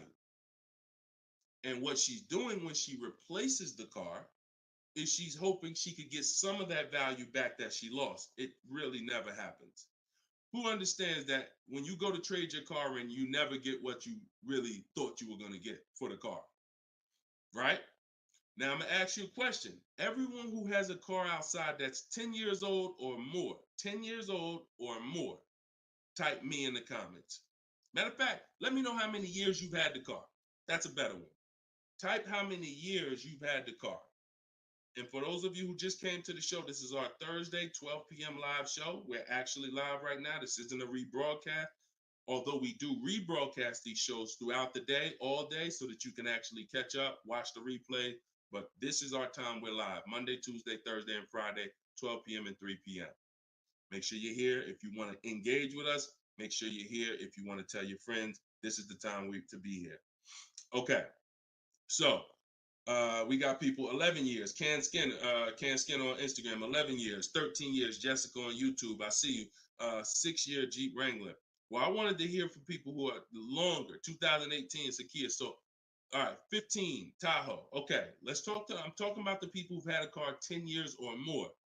One thing about you that listen, are y'all worried about how much you're really going to get for that car? Are you overly worried about it? Most of you are going to say, no, not really. It's worth a couple thousand, but you've used most of the value. You understand that? Look, Big Meek said I got 08 4Runner on TikTok. So we understand when you have kept your car long term, I'm not concerned with resale value much, because my whole goal with having this car was to use up most of the value. So that's what you do if you're a buyer. If you're not going to get to this level, this is what I'm telling you, that you are now losing because the depreciation of your car is the highest in the first 5-6 years. So in order for you to win, you have to keep that car, what I call the 8-year rule, 8 years. That's when the depreciation starts to level out, where you're not losing value like this. And so regardless of how much you're driving, that's not the key. That's not the key. Monty's mom is driving 5,000 miles a year. Who's a high mileage driver driving more than 18,000 miles a year? Type HM. I want you to know, I want to cover all the bases for this question here. Oh, what doesn't matter whether you're a high mileage driver, low mileage driver, it has nothing to do with how much you drive, because that's not what's killing you. It's the depreciation based on the time you have owned the vehicle. And if you're not keeping that car 8 years, you should be shopping for aggressive leases. Now, before we go to the next question, I'm going to show y'all an example of why it is impossible. Yes, impossible. No way, shape, form, fashion. You can get a great deal if you purchase, but you should have leased. Okay? Let's use this scenario. Let's use Frina. Let's use Frina as an example. So Zafrina, she picks up, and you can see this date. She's recent. This is just, not too long ago. So Frina gets a $65,000 Jeep Grand Cherokee. She uses my system. You can see she uses the Cars from Home system, where she gets bids, multiple bids. We get at least 5. So don't look at this price and be like, oh, Deshone, that looks incredible. Yeah, that's because we get this through bidding. You get the best price. That's what we do here. So stick around, you'll understand if you're new to the show. But she's paying $579 a month for a $65,000 Jeep Grand Cherokee. Just so we can, let me level this out for y'all. If she pulls up to someone who decided to purchase because they didn't understand leasing, or they was taught never lease, so they're going to go in, they want that same truck as her. Let's just assume they got a ridiculous, how much is a great discount on this Jeep? I want to use your numbers. Type in the comments, what do you think is a great deal, a great discount? She go in just to, don't be realistic though. Somebody walk in, she going and she looking at this $65,000 Jeep. Somebody's going to purchase it though. What would be, because I want to show y'all that even at the best discount that you could name, realistic though, you're still going to lose if you purchase compared to somebody who leased. Go ahead, throw some numbers out. What's a big discount? Okay, look. All right, I'm going to make up a number because it's like, okay, 600. No, not a payment. Not a payment. I'm talking about, okay, Aux the Pro said 20%. Now, we already know saving 20% off a new car is pretty much never going to happen, right? We can agree. That's usually never going to happen, 20% off the price. Let's see how much 20% is. So 10% will be $6,500. 20% would be $13,000. So let's say they knock $13,000, an impossible discount. Someday they just somehow we do something never been done before. They end up getting this car for $53,000. $53,000. Every $5,000 on a loan is how much per month, y'all? Some of you know, some of you seen my videos, some of you been on the show before. Every $5,000 on a loan is about how much per month? $100. Exactly. So let's do this math now. Continuing to drive this point home that there is no way for you to get a great deal when you purchase, but you should have leased. So the same person who just got this unbelievable, never gonna happen discount of 20% off a brand new car, $53,000, what's their car payment? $53,000, car payment's about $1,050 a month. $1,050 a month for 5 years. Let's just say they take another year on the loan. They say instead of a 5-year loan, let's take a 6-year loan. $900 a month for 6 years. Freena's paying $579. Is that sinking in? Type $ if that's sinking in. that, whoa, you telling me, Deshone, the same price that this person just got, and she got a ridiculous lease on it, she's paying $579 a month, even if a person got an never gonna happen discount. I literally just took what my man here on Instagram threw out, and he knew he was throwing out something crazy by saying 20%. Even with the 20%, payments $500 a month more than Frena got leasing it.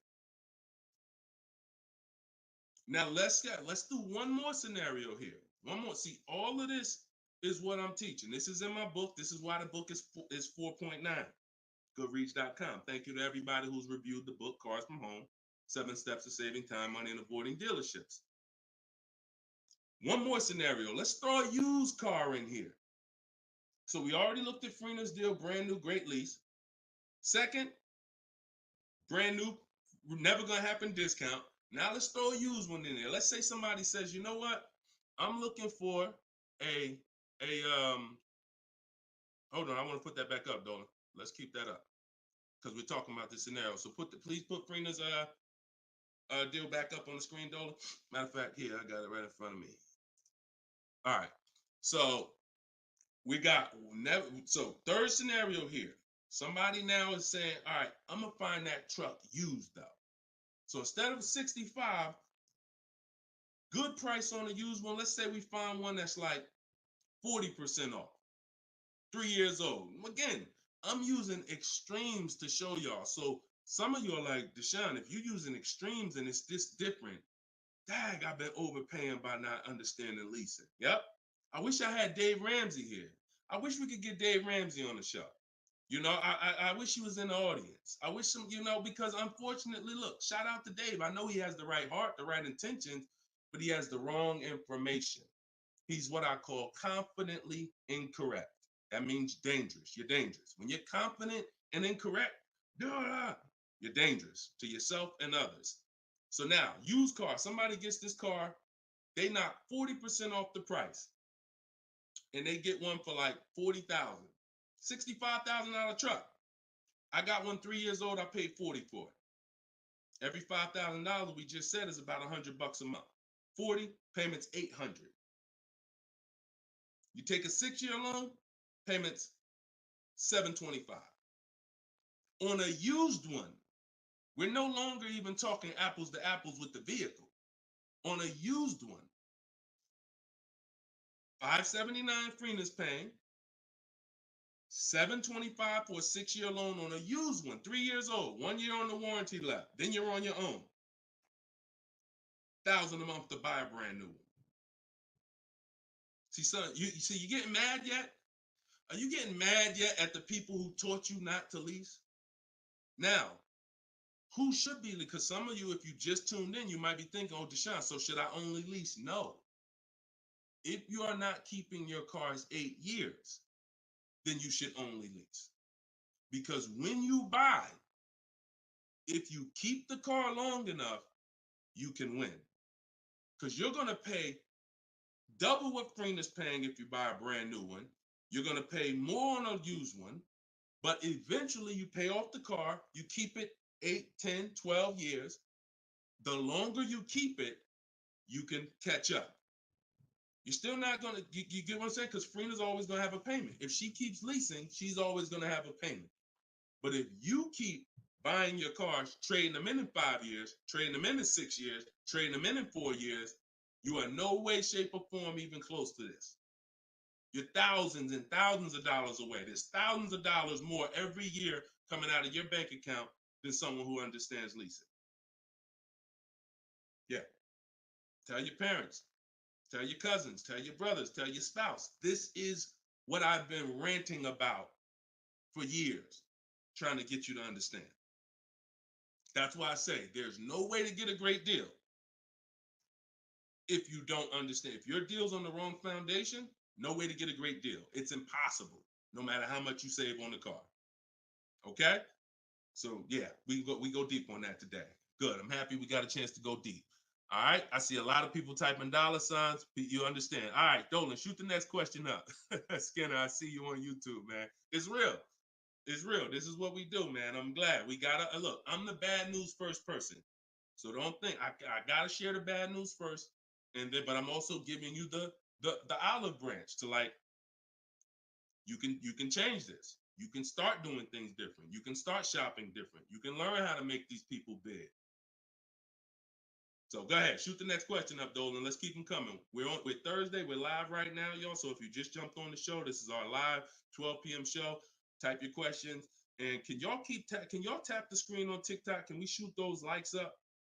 Can we? If you're gonna spend time with us and you're getting value out of what we're doing, I need everybody who's getting value hit the like button and start tapping the screen if you're on TikTok just to show that. Run those likes up. All right, I see it. See y'all lighting it up already. All right, Facebook, James. I'm an old school guy that was told not to let anyone run my credit. I'm not even sure how to download your book. Maybe you could walk us old timers through the process of downloading it. Unfortunately, I teach an online system. I'll be the first one to tell you my system's online. My system's right here in front of a computer. I've worked personally with probably 1,600 people personally in my coaching program since 2021. They got to know how to use a computer. I've had older people who get their children, who get their grandchildren come because and sorry y'all, my eyes are watering. I got a little something trying to jump on me, but we good. But I would be lying to you if I told you this isn't based on because we use copy and paste systems. You're sending emails. So that's one thing I can say. I wish I could, tell you otherwise, but if you want to use what I teach, I mean, now I've had people who get their grandchildren or get their children because my system to get great deals only takes 90 minutes.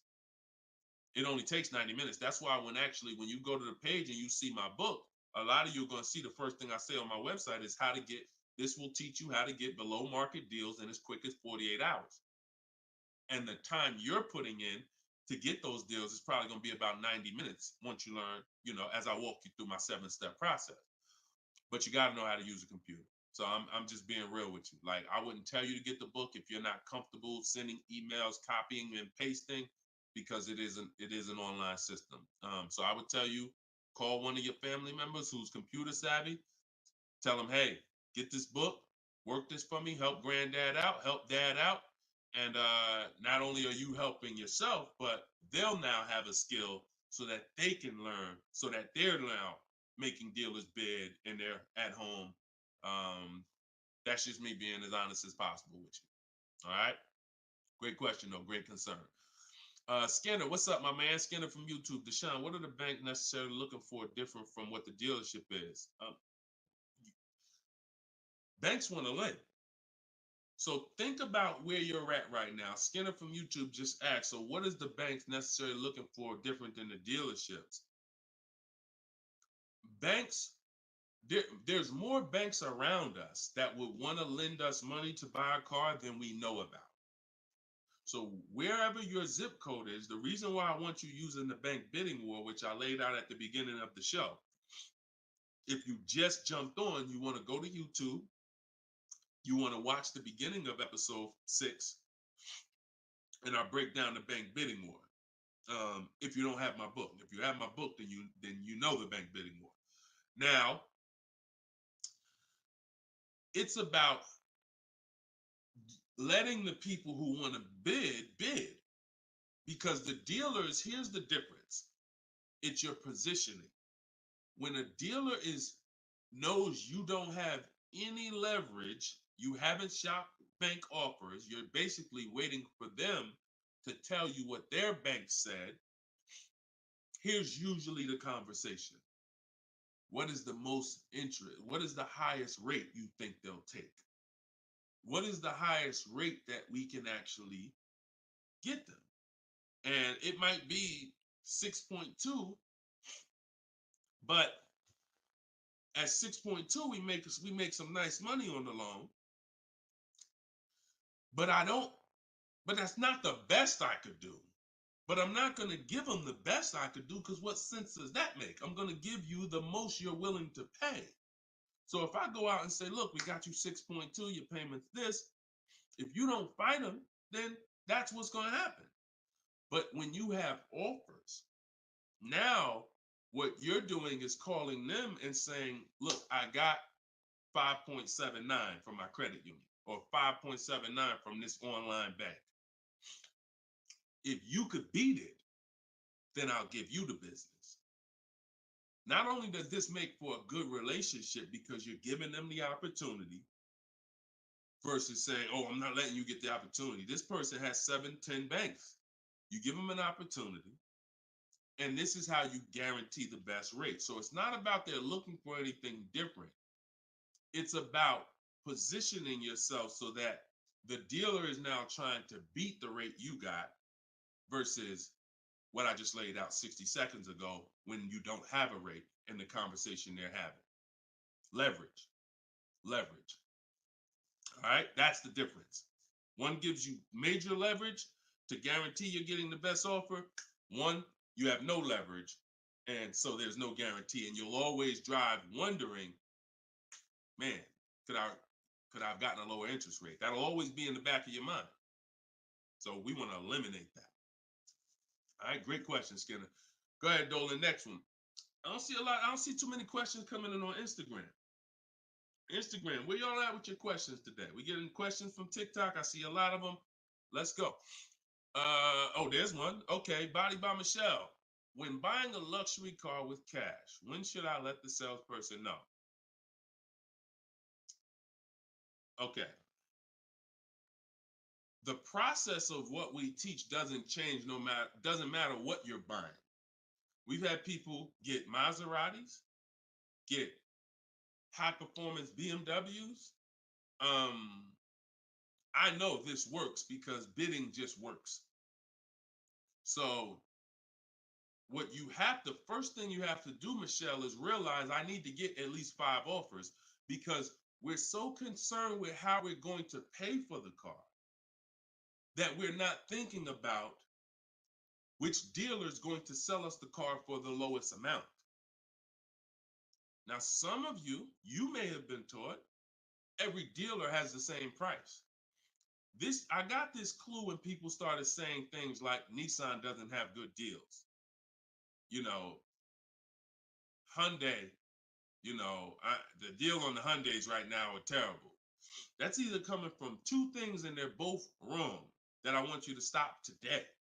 Looking at advertisements, commercials, because some people say, Deshone, I look at that. The commercial says that, I got to put down $4,000 if I want to lease that vehicle. That's an advertisement. It's not a deal. It's a custom thing they put together that they want to present to the public. It's not a deal. When you look at what I just showed you with Frina, when you look at Danielle's lease on her Audi A3. She's paying $550 a month, $44,000 Audi A3. She only put her first look. This is her words. Due to circumstances out of my control, I had to lease something quickly. So my program, I told you, as quick as 48 hours, you can get below market deals. This doesn't take days and days and weeks. I took the course last weekend, did all my emailing back and forth because she's in my video program. So I do have my book, and then I have that same book in a video program. You pick. Now, finalized the deal on Sunday, was finally able to pick it up. This is the details. $550 a month. First payment down. Included maintenance, gap insurance, all fees, taxes, registration, 12,000 miles per year. MSRP was $44,000. If we saw a commercial, or if we went on Audi's website right now, that is not what they're advertising for that car's lease. They're probably advertising $479 a month with $3,700 due at signing, plus tax and fees, which would end up, if you wanted to get to this payment, you probably need $5-6 grand up front. That, I'm telling you, stop looking at commercials.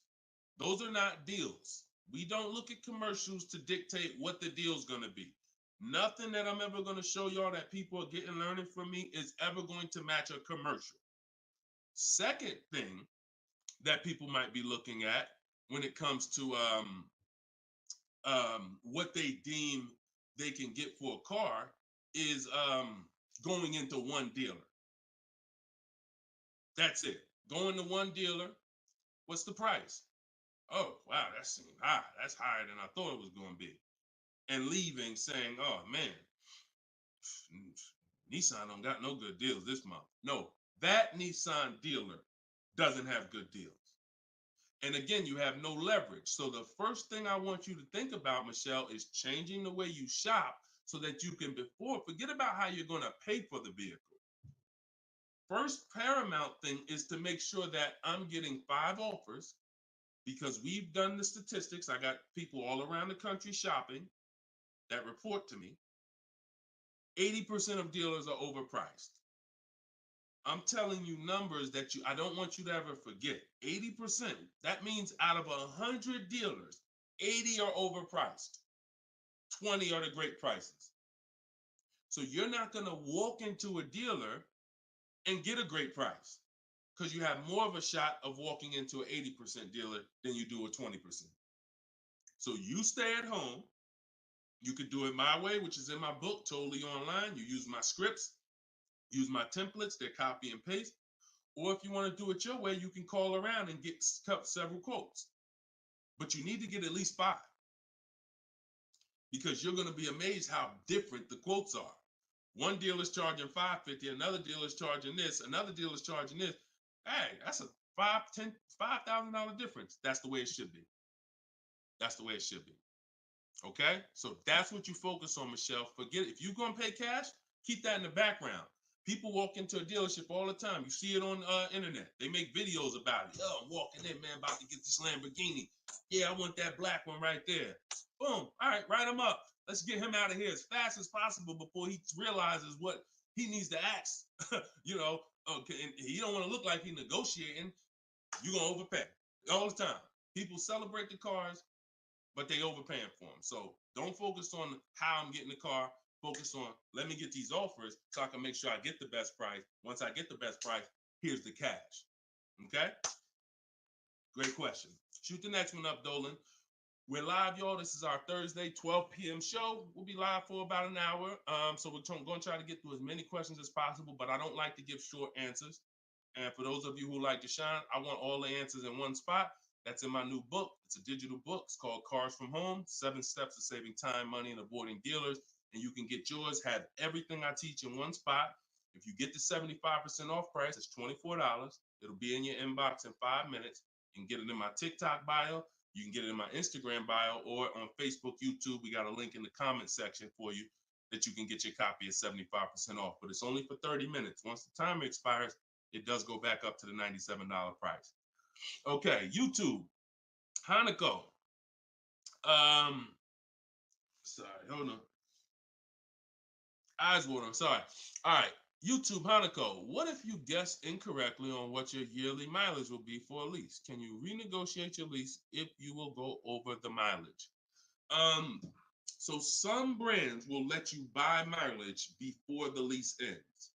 So you can buy them, but I think BMW has it where you can buy the mileage for like 15 cents, but you can't be within like the last 3 months or last 6 months, something like that. So everybody, if you do have that option, you want to call your leasing company and you want to see. But I teach to estimate your miles. Like I have a chapter in my book. It's not even a chapter. It's like a little section called Choose Your Mileage Wisely, where we walk you through the math. Now, sometimes lifestyle changes. You were working 10 miles from home. Now you're working 30 miles from home. That's understandable.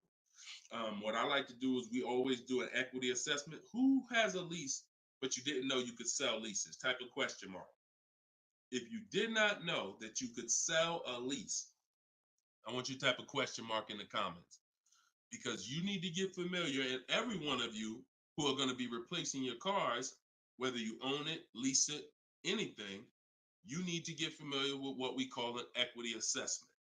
Yep, I see a lot of you. So a ton of you have leased cars and you didn't know that you could sell leases. So imagine how much that's cost you so far. Again, I'm the bad news first person. If you dropped off a car without seeing if there was any equity, then you certainly, I mean, there's no guarantee, especially, but if you dropped off a car 2020, 2021, 2022, oh, you most certainly, there's a good chance you had equity because everyone did. And it was to the tune of, 5,000, 7,000, 10,000. If you had a truck, some of these trucks, $10,000, $12,000 checks people were getting.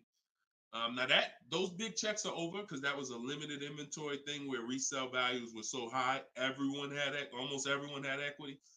But you need to make sure you're not leaving 1,000, 2,000, 3,000 on the table in this market. In a normal market, we always do an equity assessment. So if you're going over your miles, you want to do an equity assessment to see if you can sell it. Because if you sell it, you're out of it, and you can just go lease a new vehicle. But so the equity assessment is you call your bank, you get your payoff. You go, once you have your payoff, you want to ask them. It's only for leases. This question, the second question is only for leases. Do I have a third-party restriction? If they say yes, you just need to make a note of that. If you don't have a third-party restriction, and there's several brands that don't, Chase, Toyota, Mazda, there's still a couple leases out there that don't have third-party restrictions, then you're going to go and you can sell to any of the online bidders, highest bidders. You get all these offers. And look, let me be clear on when you should be doing this. Before you ever think about shopping for a car, you gotta take care of your equity. You shouldn't be shopping for a car and then saying, all right, now let me check and see what equity I got. Because now if you don't, you need to know that up front, because if you have $3,000, $4,000 of equity, that matters going into your budget. Maybe you want to apply it to your next deal. Maybe you want to put it in your bank account, but you need to know about it early. That's why it's the second step in my system. I got 7 steps. Equity assessment is the second step. As soon as you think about getting a new car, your first question should be buy or lease. Should I buy or lease? That means, am I keeping the car 8 years or not? And then the second thing is equity assessment, because that's going to tell you your positioning with your current car. So once you get your payoff, you go to the Carvana, CarMax, Driveway, and you look, you do what you want. I would not suggest you be lazy in this. This takes 20, 25 minutes, and this is your money. So you go to those websites, CarMax, Carvana, Driveway, Kelly's Blue Book Instant Cash Offer, hold on, Auto Nation Sell My Car, and Car Google Sell My Car. 6 offers, 6 cash offers, and that's going to tell you your equity position.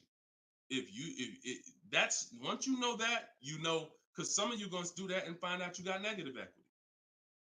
Now you have to plan accordingly. Some of you are going to do that and find out you got 4,000 of equity. Now you got to plan accordingly. Some of you in leases are going to do that and find out you have no equity, in which case, okay, I just need to wait until my lease is up. I can't get out early. But so the equity assessment tells you how you can move to the next step. Okay? So that's what you focus on. That's what you focus on at this particular step. Okay? Go ahead, shoot the next question up, Dolan. All right, we're getting a lot more. I'm gonna try to get through. I'm gonna try to go faster, but go ahead, shoot the next one up, Dolan. This one's Instagram. Deep. That's my man that I said I didn't want to butcher your name. Might even be a woman, so I'm not even gonna try to pronounce the name. But my lease is up in 6 months. I would like to lease again. Is my current lease gonna hurt me when trading it in? Equity assessment. I'm glad you asked that. Equity assessment. That's the game. That's the game. See, those are the questions that gets answered with the equity assessment. Is my lease going to hurt me or help me? Do the equity assessment, and you'll know. Now, if you have a third-party restriction, then we can't sell direct to these online buyers. We have to sell to a local car dealer of the same brand. So I have a script in my book where I walk you through talking to used car managers so that you can actually sell your car locally to them. You're selling a 2 or 3 year old car, usually good mileage for most. We need to sell that car to a local used car dealer, but we are still getting bids. We're not walking in. This is what a lot of people did. You may have did it. Man, I got a third party restriction. I'm gonna just walk into the dealer. Hey, yeah, look, I know I got equity. You don't realize how you're making it hard for someone to even help you because you don't know how much equity you got, and now you're coming in and you're not really saying what you know. When you're at home and you're talking to managers, you're talking to people and getting offers for that car, you can speak intelligently. And we only talk to used car managers in those cases. But that's only if you have a third party restriction, because some people, another thing they were doing is buying their cars and then turning around and reselling them. Reason I never do that is because, and nobody who's listened to me, even throughout the pandemic, I don't think we had one person do that, is because when you buy, you pay taxes, you pay fees. So yeah, if I had 5,000 in equity and then I buy the car and resell it and then I pay 4,000 in taxes and fees, by the time the title gets to me and all of that, I might break even. When we sell direct to a used car manager or a local dealership, we don't pay those fees. So although they might not pay, they're not going to pay as much as CarMax, Driveway, and any of these online bidders, we still get offers from them because we don't have to. They're not going to pay those fees. We're not. Those fees aren't going to come out of our profit. Okay. Equity assessment. Again, D. I'm gonna just call you D. Go ahead. Next question, Dolan. Exactly. Exactly. Auto advisor. Equity assessment. How'd you come up with the auto advisor? That's so funny. I'm just not used to seeing, I'm not used to seeing anything that says the auto advisor unless it's there's a lot of Deshone the Auto Advisor accounts going around inboxing people to buy crypto. I don't do anything but car education. So if it ain't about Cars from Home, my book, if it ain't about Cars from Home, my video library, it ain't about my coaching program, then it is not me. Stephanie from TikTok. So you can ask any lender, even if they don't work with them directly at the dealership? Absolutely. These people lend money. They don't care about selling you a car. People that lend money want to give you a loan. Good question. Absolutely. Go ahead. Shoot the next one up, Dolan. All right. Everybody getting value out of the show so far? Type dollar signs. Let me see the dollar signs. If you're enjoying and you're getting value out of this show, by the way, for those of you who just came, this is live. This is our Thursday live show. We rebroadcast these shows throughout the day, so that everyone can rewatch them. So you might see a rebroadcast, but Monday, Tuesday, Thursday, and Friday, 12 p.m. and 3 p.m. is when we're actually live. So when your coworkers, your family is talking about car shop, you want them here 12 p.m., 3 p.m. We're actually live Monday, Tuesday, Thursday, and Friday, Eastern time. All right. This one's from Instagram. How do you get a great lease deal? Bids. It's the only way.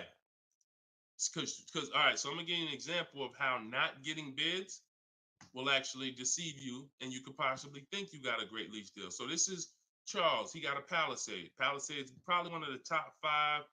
Definitely throughout the pandemic, it was probably top 5 most popular, SUVs.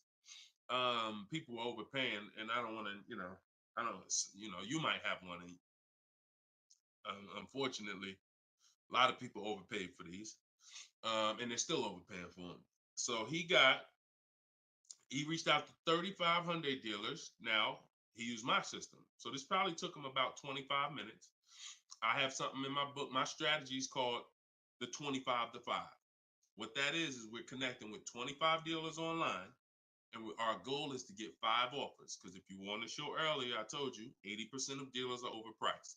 So we're going to get 5 offers, and they're going to be about $150 to $200 apart minimum. Your best offer when you get bids is going to be about $150 per month to $200 a month cheaper. Now, if you're purchasing, hold on.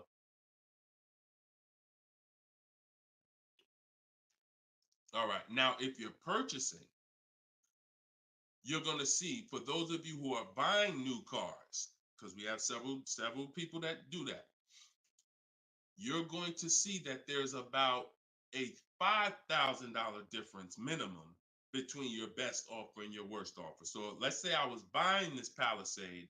When I get my bids, my best offer to my worst offer is going to be close to $5,000 difference.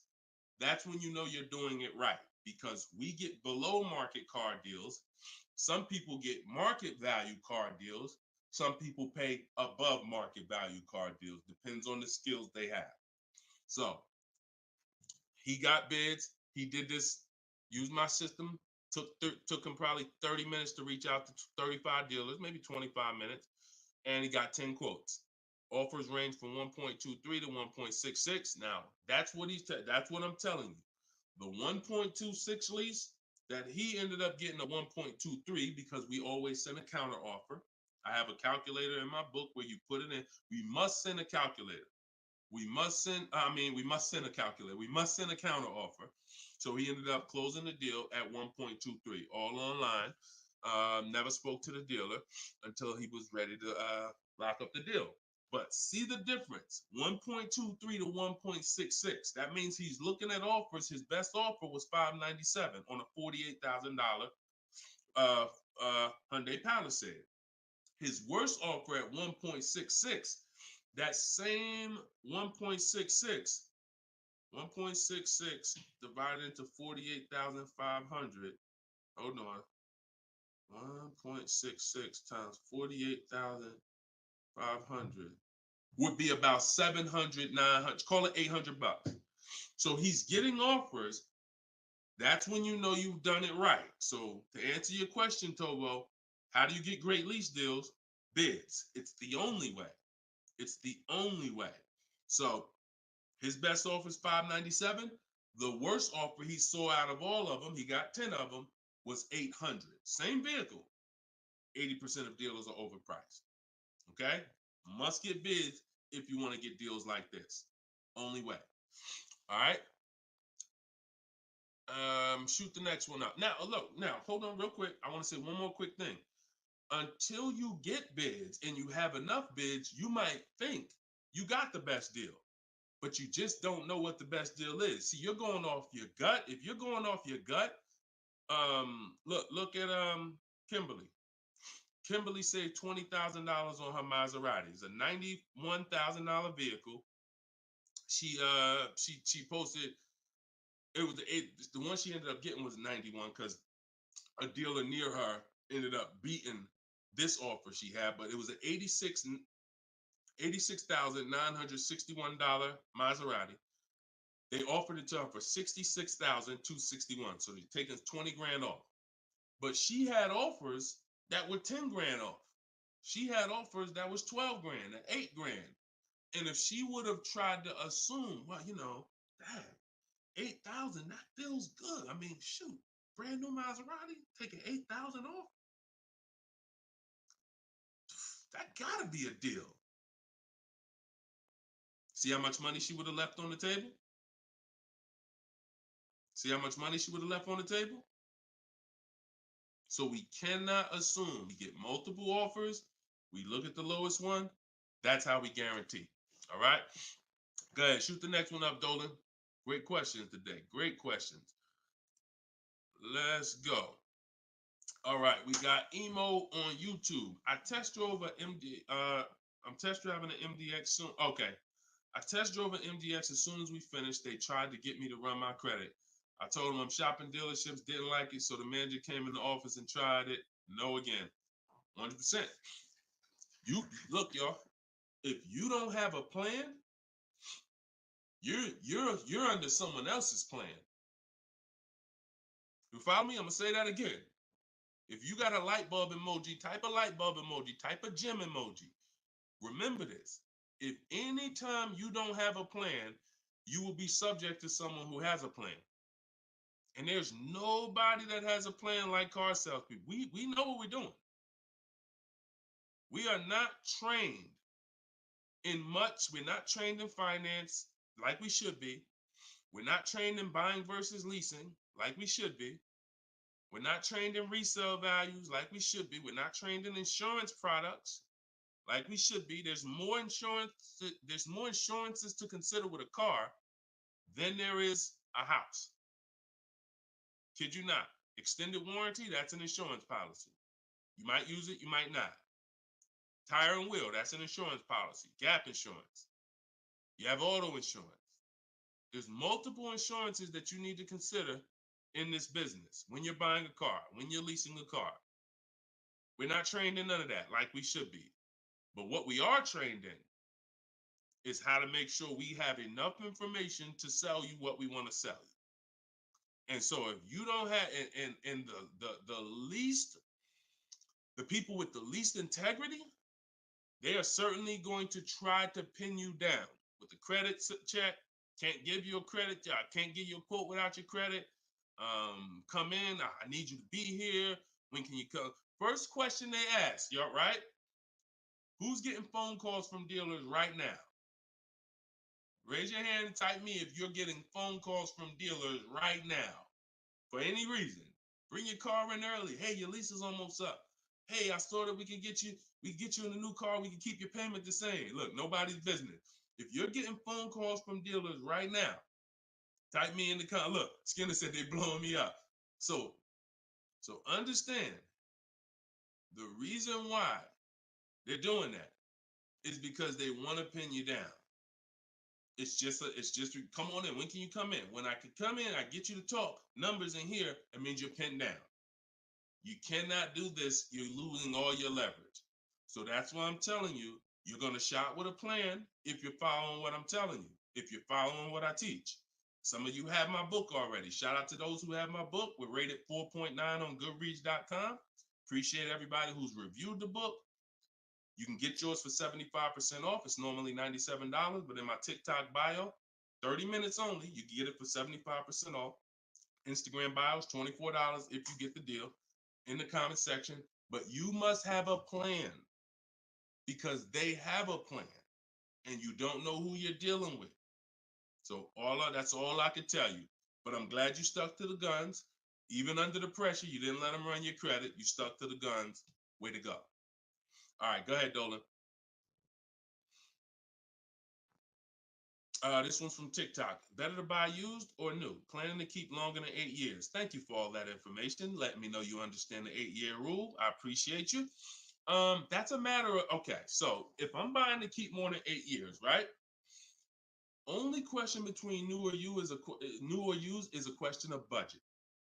Can you get everything you want and need in a new car for your budget?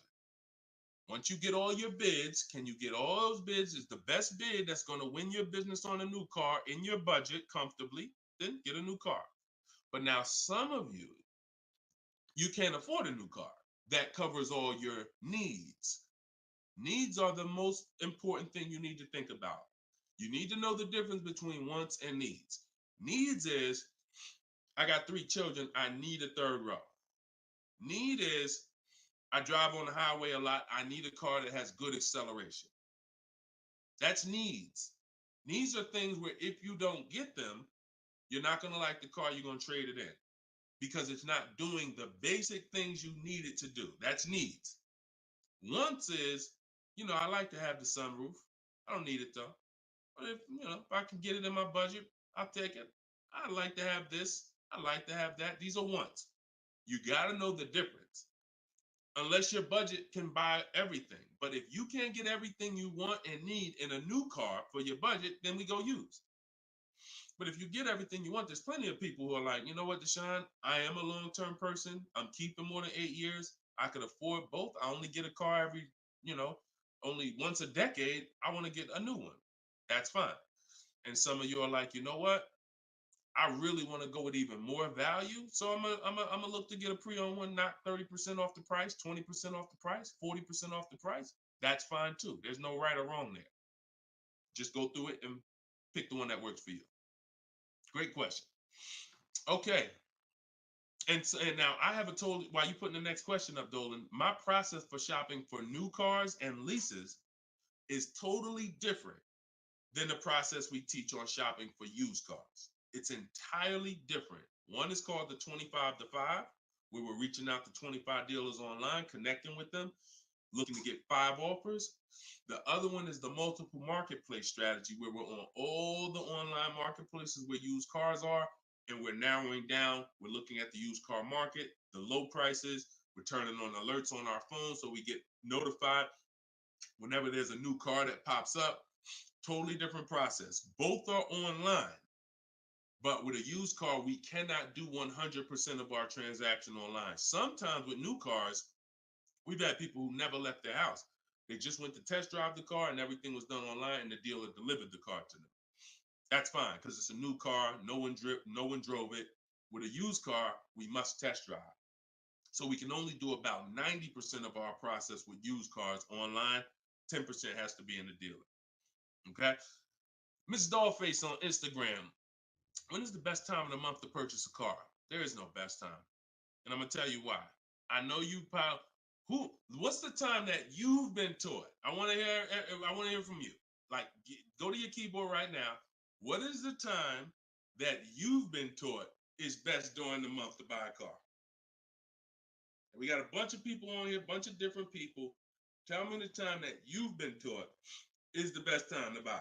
And then I'm going to tell you why that's not the best time. Right?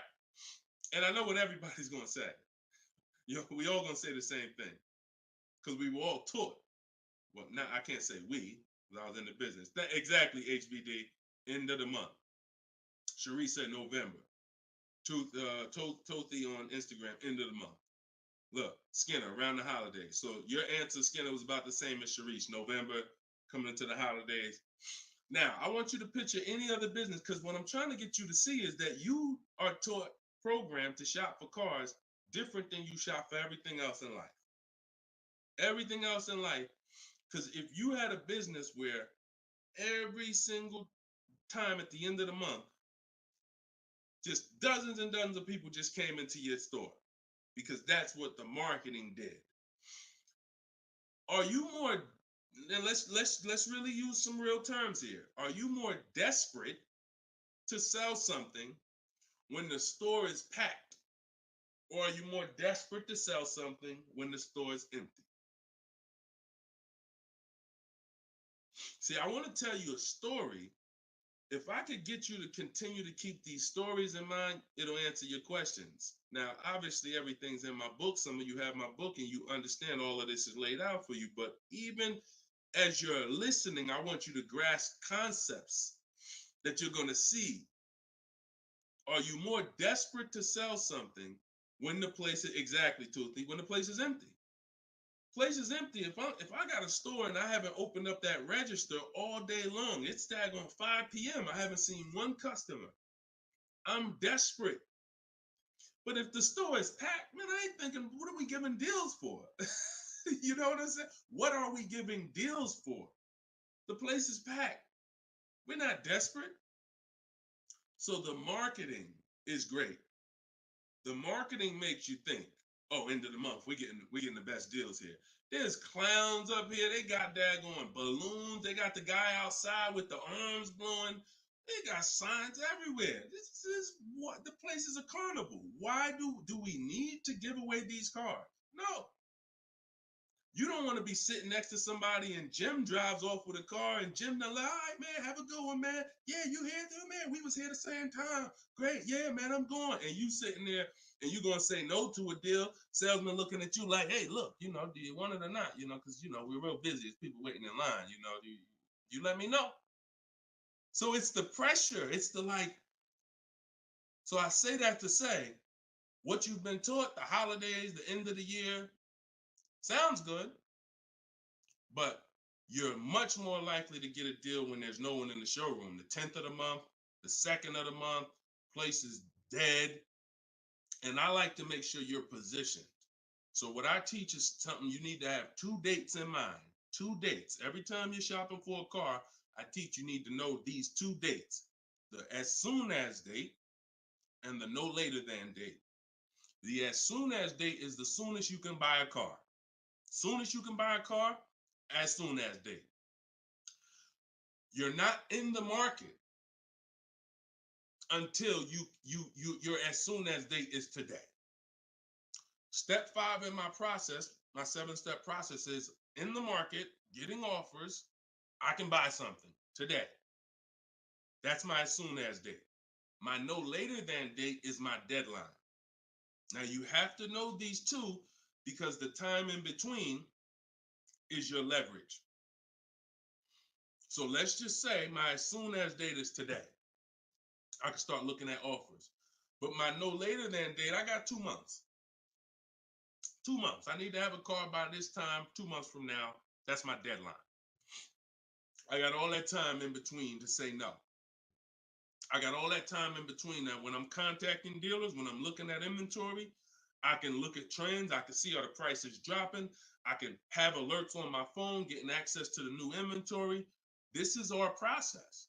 So some of you are like, Deshone, I need a car in a week. Well, you still have a as soon as date and a no later than date. 3 days, soon as date, no later than, doesn't matter. So you have to know these 2 dates because in between is your leverage, which is why I don't want you emergency shopping unless it's an emergency. Okay? I don't want you emergency shopping. Don't get into the habit, don't stay in the habit of emergency shopping. Oh, I'm gonna put it off to the last minute, and then, oh, I gotta go into the dealership. Oh, I need a car this week.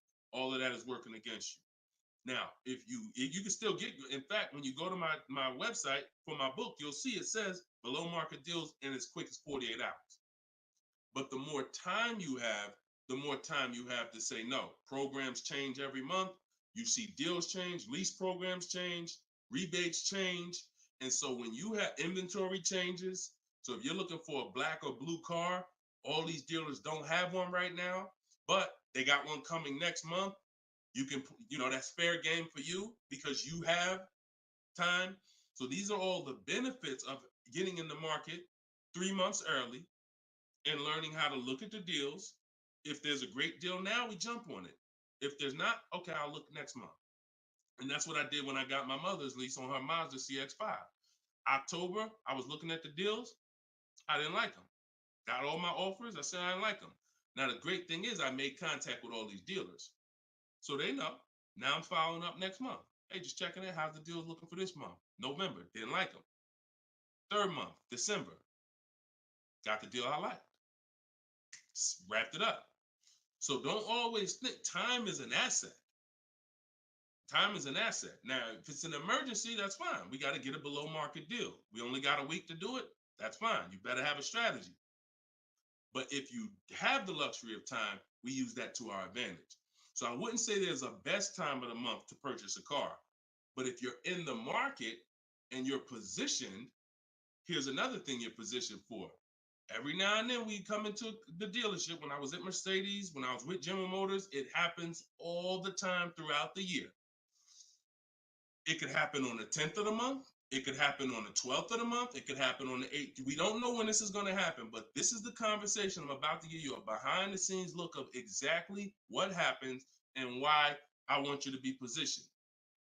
We come in, they look at the numbers on the board, sales manager looks and says, man, we got 20 cars sold for the month. We are way behind our objective. All right, listen, call everybody anybody you got, anybody that's real, anybody that's a real buyer, call them. We're not turning down any serious offer today. You want to be the person that's positioned. Hey, Jackie, and they're usually emailing us because we don't talk to, nothing that we do requires talking to salespeople. So if you email, hey, Jackie, hey, it's Ray over at such and such. Were you still looking for that car? Have you found it yet? No, okay, I know the quote I gave you before was $550. I know you wanted to be here, but my manager said, listen, we'll take any offer today. We really want to move a car. See, you were taught that only happens at the end of the month. It doesn't. You got to be positioned. You got to be positioned. And so that's the luxury of time. So this is what it is, y'all. I want you shopping with a strategy. This is what I want you shopping with. All of this is in my new book, Cars from Home, 7 Steps to Saving Time, Money, and Avoiding Dealerships. Learning the science of making dealers and banks bid for your business while you sit at home, getting below market car deals in under 90 minutes. And you can get your copy for 75% off in my TikTok bio, in my Instagram bio, or you can click in the comment section on YouTube and Facebook. We got a comment pin for you guys. Or if you're watching us on TV, you can scan that QR code with your phone. Get your copy, use it, use everything in it. I walk you through everything in there. Leasing is in there step by step. Purchasing new cars in there step by step. Purchasing used cars step by step. High mileage drivers, I got 2 strategies for you. If you're a short-term high mileage driver, everything's in there step by step. If you have credit issues, I walk you through step by step. So get your copy. We are back live for episode 7 at 3 p.m. And well, like I said, this is not a rebroadcast. We do these live shows Monday, Tuesday, Thursday, and Friday, 12 p.m. and 3 p.m. So we'll be back for our next segment in a little bit if you want to join us. If not, tell your friends about us, and we look forward to it. We always look forward to the people who are ready to change their life, empower themselves, stop shopping like desperate victims, begging people to help you, begging people to give you a car, begging people to help you. Please, can I get no money down? Going in with wrong information. Down payments are illegal. All of this stuff that is just totally terrible. It's no other way to put it. It's just terrible. I want y'all shopping different. I want you empowered. I want you in control. I want you leaving a dealership guaranteeing I got the best price. Sending me email, Deshone, look at this deal I just got. I got all these offers. Look at this used car I just got. I got 40% off the brand new price. That's what I want you emailing me. Empowered, and that's what we're going to get to. God bless y'all. I'll see y'all on the next segment. Shout out to everybody.